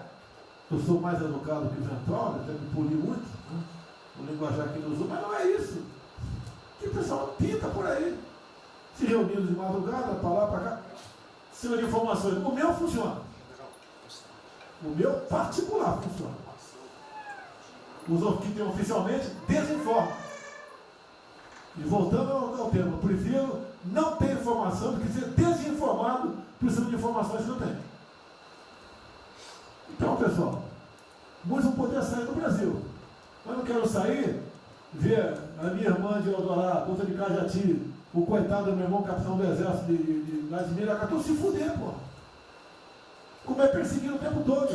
É a posta da Folha de São Paulo, diz que meu irmão foi expulso de um açougue em Registro, que estava comprando carne sem máscara. Comprovou no papel, estava em São Paulo esse dia. O dono do restaurante, do açougue, falou que não estava lá. E fica por isso mesmo, isso aqui é problema dele. Né? Mas é a putaria o tempo todo para me atingir, mexendo com a minha família. Já tentei trocar gente da segurança nossa no Rio de Janeiro, oficialmente, e não consegui. Isso acabou. Eu não vou esperar fuder minha família toda, de sacanagem, ou amigo meu, porque eu não posso trocar alguém da segurança na ponta da linha que pertence à estrutura. Vai trocar. Se não puder trocar, troca o chefe dele. Pode trocar o chefe dele? Troca o ministro. E ponto final. Não estamos aqui para brincadeira. Eu tenho um garoto aqui, com todo respeito, do BNDES. Eu conhecia, ele usava calção lá. Pode ver os Estados Unidos para cá, podia estar muito bem lá. Veio para cá, já estava mudando o Brasil com o vídeo do Paulo Guedes. E amigos, pais dele, não conheci mesmo, né, Paulo Guedes? Eu não lembro os teus pais, né? E que cada um faça, exerça o teu papel, se exponha. Aqui eu já falei, pede o ministério quem for elogiado, pela Folha e pelo Globo, pelo antagonista, tá? Então tem certos blogs que só tem notícia boa de ministro, não sei como. O presidente é uma porrada, o ministro é elogiado. A gente vê por aí, o governo, o Ministério do Bem, apesar do presidente. É pra puta que eu pariu, porra. Eu disse, cadê o time, porra? Trocamos sim, espero trocar mais ninguém, espero. Mas nós temos que, na linha do Van Traub, de forma mais educada um pouquinho, se preocupar com isso. Que os caras querem é a nossa hemorroida, é a nossa liberdade. Isso é uma verdade. O que esses caras fizeram com o vírus, esse bosta desse governador de São Paulo, esse estúpido do Rio de Janeiro, entre outros, é exatamente isso. Aproveitaram o vírus, está um bosta do prefeito lá de Manaus agora, abrindo cobras coletivas. Um bosta, que quem não conhece a história dele, procura conhecer, porque eu conheci dentro da Câmara do meu lado. E nós sabemos que a ideologia dele e o que ele prega. E que ele sempre foi. O que está aproveitando agora, um clima desse, para levar o terror no Brasil. Então, pessoal, por favor, se preocupe, que é mais importante que a vida de cada um de vocês, que é a sua liberdade. Se não me preso, não vale porra nenhuma. Bom, presidente, esses valores, esses princípios, e o alerta do Ventral é válido também, como sua evocação, é que realmente nós estamos todos aqui por esses valores. Estamos aqui por esses valores. Nós não podemos esquecer disso. Nós podemos conversar com todo mundo aqui, porque é o establishment, porque nós precisamos dele para provar coisas, mas nós sabemos que nós somos diferentes. Nós temos noção que nós somos diferentes deles. E quando eles cruzam a linha, a gente solta a mão e sai andando sozinho. Enquanto eles estiverem no trilho conosco, no caminho, fazendo as reformas que nós prometemos, nós estamos juntos. Mas o cara soltou a mão, passou por lá de lá, deixa o cara sozinho, a gente continua sozinho e vai procurar outra conversa, em outro lugar. Então, eu acho que manter essa ideia que nos trouxe aqui, e eu tenho dito isso em todo lugar, e lá fora, eu converso, semana passada eu conversei com os ministros da Fazenda de G20, conversei com os ministros também de Economia dos BRICS, E a mensagem que eu levo é sempre a mesma: o Brasil vai surpreender o mundo. Vocês duvidaram da nossa democracia, duvidaram do nosso presidente é democrata e vai fazer as mudanças. E aprovamos a reforma da Previdência no ano passado, enquanto os franceses fizeram passeatas com outra reforma da Previdência. Agora, não é uma coisa, por exemplo, nós vamos continuar aprofundando as reformas, nós vamos seguir. Eu conheço todas as histórias de reconstrução por profissão, obrigado a estudar isso, a reconstrução da Alemanha, na Segunda Guerra, a Primeira Guerra com Chaves, a Segunda Guerra com Ludwig Erhard, a reconstrução da economia do Chile com os caras de Chicago, o caso da fusão das duas Alemanhas. Eu conheço profundamente, no detalhe, não é de ouvir falar, de ler 8 livros sobre cada reconstrução dessa. Então, eu li James 3 vezes no original antes de eu chegar a Chicago. Então, não tem música, não tem dogma, não tem blá blá blá. Tem estudos sobre todas as ocasiões.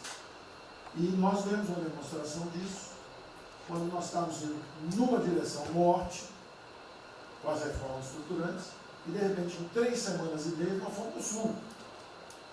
Nós fomos elogiados hoje lá fora, semana passada, todo mundo elogiando, fazendo referência, que o Brasil está à frente de todos os emergentes, e Paris passou ali, só está atrás um pouquinho dos Estados Unidos. Os Estados Unidos está naquele caso, que é o cara que tem a moeda forte, ele tinha 1 trilhão para cada problema que ele tem e ninguém reclama. Fizemos vários programas antes dos alemães, vários programas antes dos ingleses, vários programas, de todo tipo. Então, se não existe algo aqui, é dogma. Existe capacidade de trabalho, foi um grupo extraordinário que eu tenho. Então, nós atacamos em todas as direções. Primeiro, o campus foi lá e reduziu os compulsórios, em 200 milhões. Logo depois, nós não tínhamos espaço constitucional, fizemos antecipações de benefícios e diferimento de impostos, porque não tinha espaço constitucional. Logo depois, tivemos espaço pelo Supremo e pelo Congresso. Entramos nas constitucionais, gastamos 300 e poucos bilhões, que não é muito. Tem uma ideia, o último déficit do governo Temer foi 160. Nós gastamos 300. Não gastamos tanto assim, mas atingimos 50 milhões de brasileiros, como diz lá o Pedro. 70 milhões de brasileiros. Lançando essa camada para os mais frágeis, pegamos os idosos, pegamos as empresas, microcrédito, depois de 0 a 360 mil, depois de 360 a 10 milhões. Montamos um comitê de bancos, estamos lá com o Montezano agora fazendo justamente a reestruturação. Não vai ter molezinha para a empresa aérea, para nada disso. É dinheiro que nós vamos botar usando a melhor tecnologia financeira lá de fora. Nós vamos botar dinheiro, vai dar certo, nós vamos ganhar dinheiro. Nós vamos ganhar dinheiro, usando recursos públicos, para salvar grandes companhias. Agora nós vamos perder dinheiro salvando empresas pequenininhas. Então nós estamos fazendo tudo by the book direitinho. Na conversa com os ministros da Fazenda lá de fora, eu disse que nós estamos com um déficit extraordinariamente alto esse ano, da mesma forma que eles, está todo mundo na mesma direção, só que nós caímos no chão, com uma confusão, tiro, porrada e bomba, mas nós não perdemos a busca. A gente cai, levanta e sai para onde nós temos que ir. Nós não vamos perder a busca. Nós sabemos dos valores, sabemos dos princípios, sabemos o que nós estamos defendendo. Estamos defendendo liberdade, liberdade econômica, liberdade política. Nós sabemos o que nós estamos defendendo. E estamos agora, no meio dessa confusão, derrubando a última torre do inimigo. Uma coisa é que nós vamos fazer a reconstrução e a nossa transformação econômica. A outra coisa são as torres do inimigo que a gente tinha que derrubar. Uma era o excesso de gasto da Previdência, derrubamos assim quebrando. A segunda torre era os juros estão descendo, vão descer mais ainda. O Campos tem o mapa já, estamos descendo. Então, eu tenho uma ideia, o ano passado, para esse ano, 120 bilhões a menos de juros. Um plano Marshall por ano. Sem Marshall, sem juros a menos. Então nós sabemos, e é nessa confusão toda, todo mundo está achando que estão distraídos, abraçaram a gente, enrolaram com a gente, nós já botamos a granada no bolso do inimigo. 2 anos sem aumento de salário. Era a terceira torre que nós tínhamos que derrubar. Nós vamos derrubar agora também. Isso vai nos dar tranquilidade de ir até o final. Não tem jeito de fazer um impeachment se a gente tiver com as contas arrumadas, tudo em dia. Acabou, não tem jeito, não tem jeito. E o presidente está no ponto futuro. Porque o presidente falou o seguinte, tudo bem, tem a primeira onda que é a da saúde, mas tem a segunda que é da economia. E uma vem agarrada com a outra. Nós estamos ainda tentando sair da primeira, a segunda já está querendo bater. Eu ainda acho que nós estamos preservando os sinais vitais da economia brasileira. Ela, para mim, ainda é um urso hibernando. Baixa sua energia para zero, consumo de energia para quase zero, só respira. Mas quando você sai da luta, você sai para comer o primeiro bicho não passar, você tem força.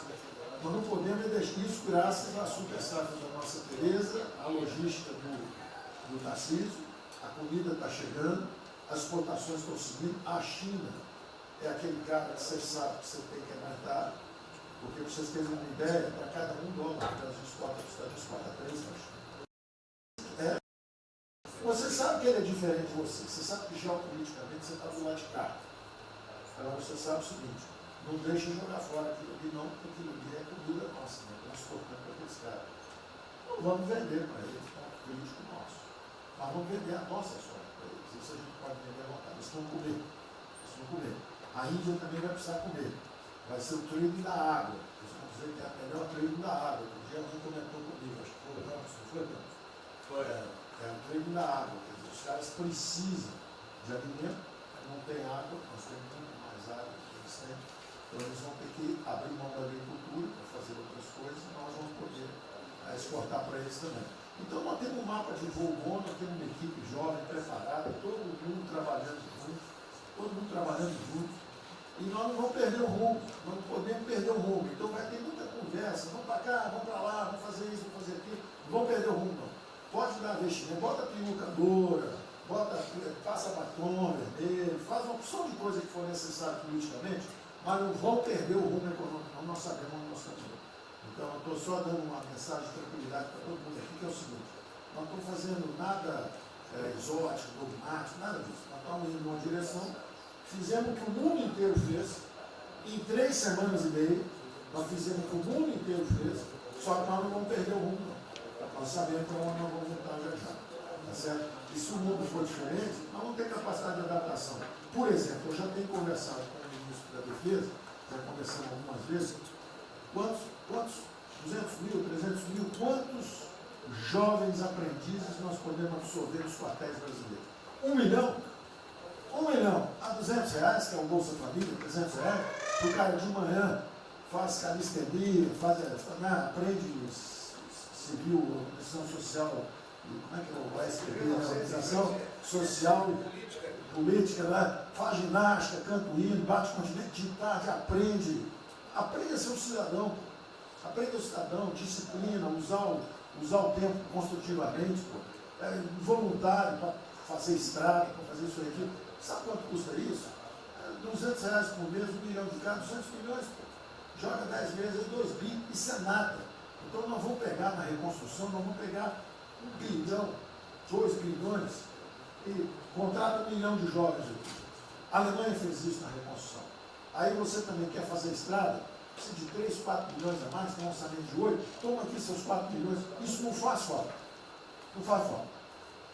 Não é isso o problema.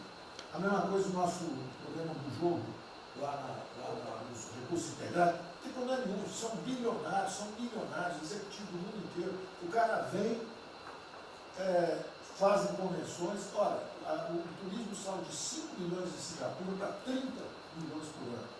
O Brasil recebe 6. Uma pequena cidade recebe 30 milhões de turistas. O sonho do presidente transformar o Rio de Janeiro em Cancún, lá em Reis em Cancún, aquilo ali pode virar Cancún rápido. Entendeu? A mesma coisa Espanha. Espanha recebe 30, 40 milhões de turistas. Isso é uma cidade da Ásia. Macau recebe 26 milhões hoje na China. Só por causa desse negócio.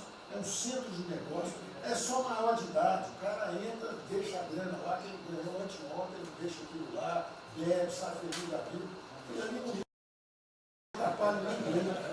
Aquilo não atrapalha ninguém. Deixa cada um se fuder.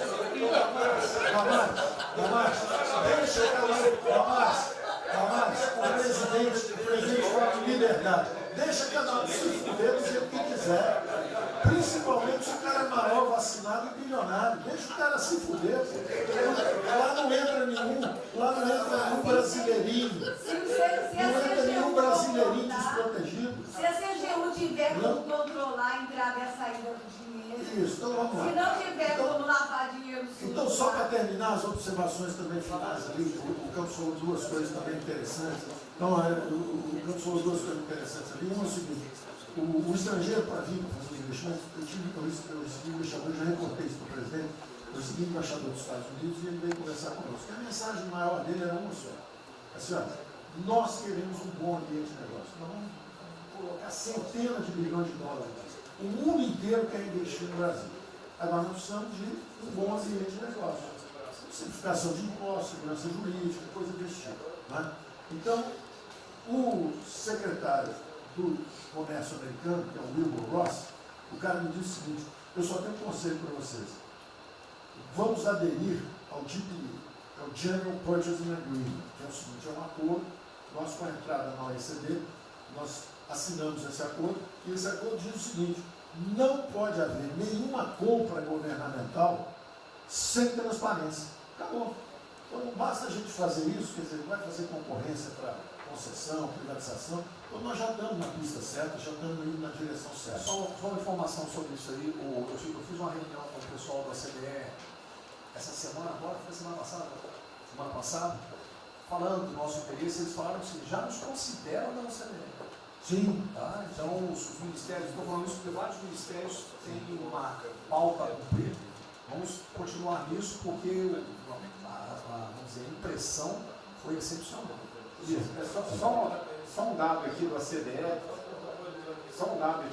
rapidamente do OCDE, Não, o embaixador disse isso. O embaixador disse, nós não podemos perder a oportunidade do presidente está tão próximo ao Trump. Os nossos dois presidentes estão próximos. Nós não podemos perder essa oportunidade. O presidente da OCDE disse que realmente os Estados Unidos, que eram, vamos dizer assim, tinha uma certa objeção, agora já está favorável. Isso é real. Ministro, é só um dado, a OCDE, 90% dos países que hoje integram a OCDE já contam com os resorts integrados. Os outros 10% são muçulmanos. 88% tem um ensino domiciliar, então a gente vai entrar para a MD hoje lá, tá? Vamos tudo.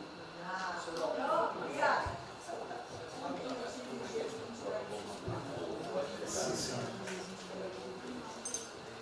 Uma nova ordem do coronavírus, muitos países vão colocar regras para ter estoque novamente. Eu acho que não é o nosso caso.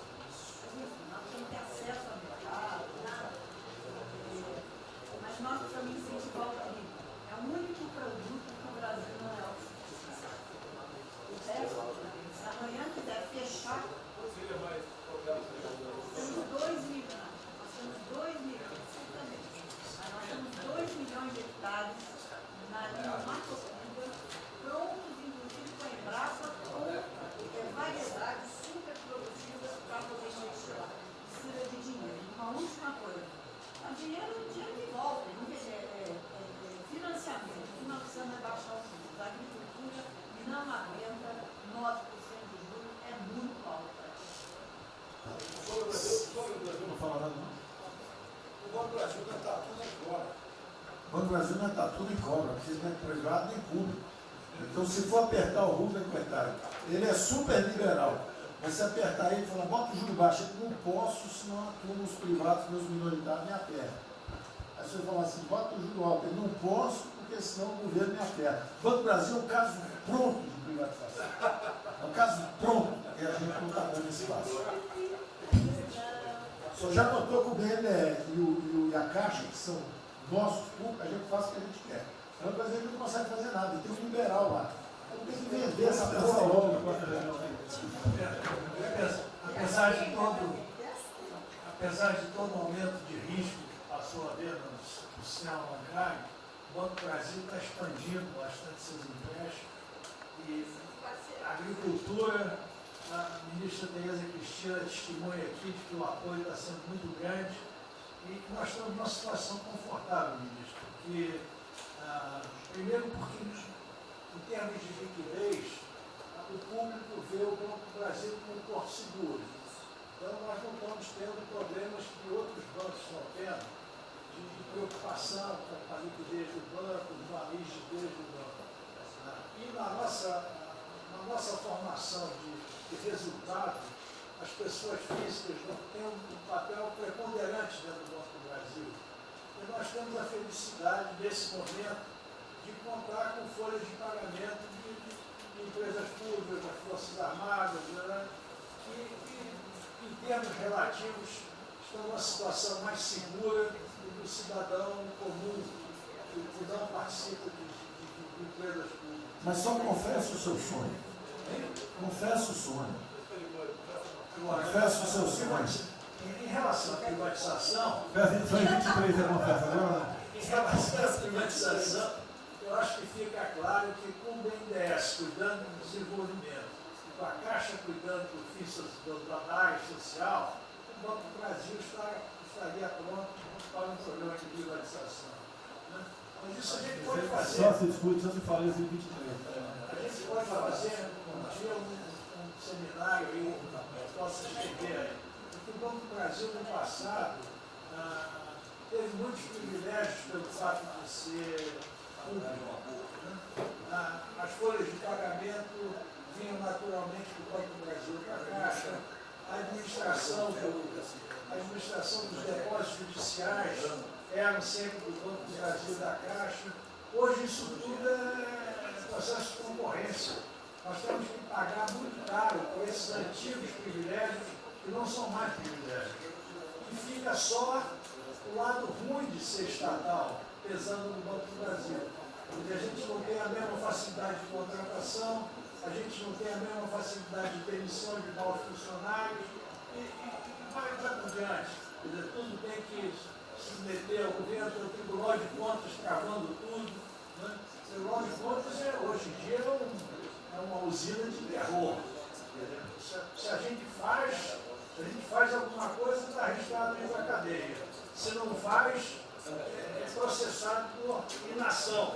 Você não tomou as providências que tinha que ter tomado. Virou um terror isso. Se ficar o bicho quieto, se correr o bicho come. Agora, eu queria fazer uma observação rápida sobre a área de medicina. Eu acompanho os números diariamente. Eu vejo que os óbitos, eles chegaram diários, passaram de 200 durante alguns dias, 4, 5 dias, mais de 200 pessoas sendo mortas. De uns 4, 5 dias para cá, esses óbitos caíram bastante, já não chegam mais na casa dos 200. A minha sensação, de quem não é especialista no negócio, mas que observa os números, é que o tal do pico, o tal famoso pico, que gerava tantas preocupações, a minha sensação é que esse pico já passou. Né? Agora, é que o senhor não viu o número que nós mostramos agora, mas isso é outra história. Senhores, sem querer cortar, muito obrigado a todos, porque senão não teria.